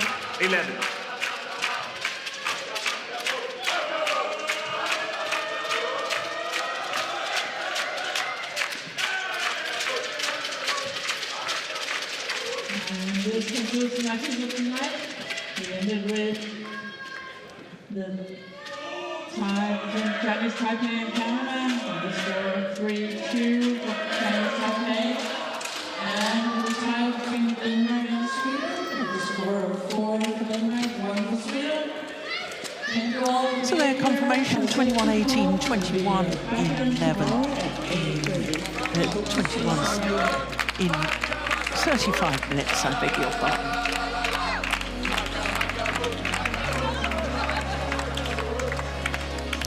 So they take leave of centre stage, and we can reflect on today's Group C tie, which all started with Antonsen, too good for Bjorkler.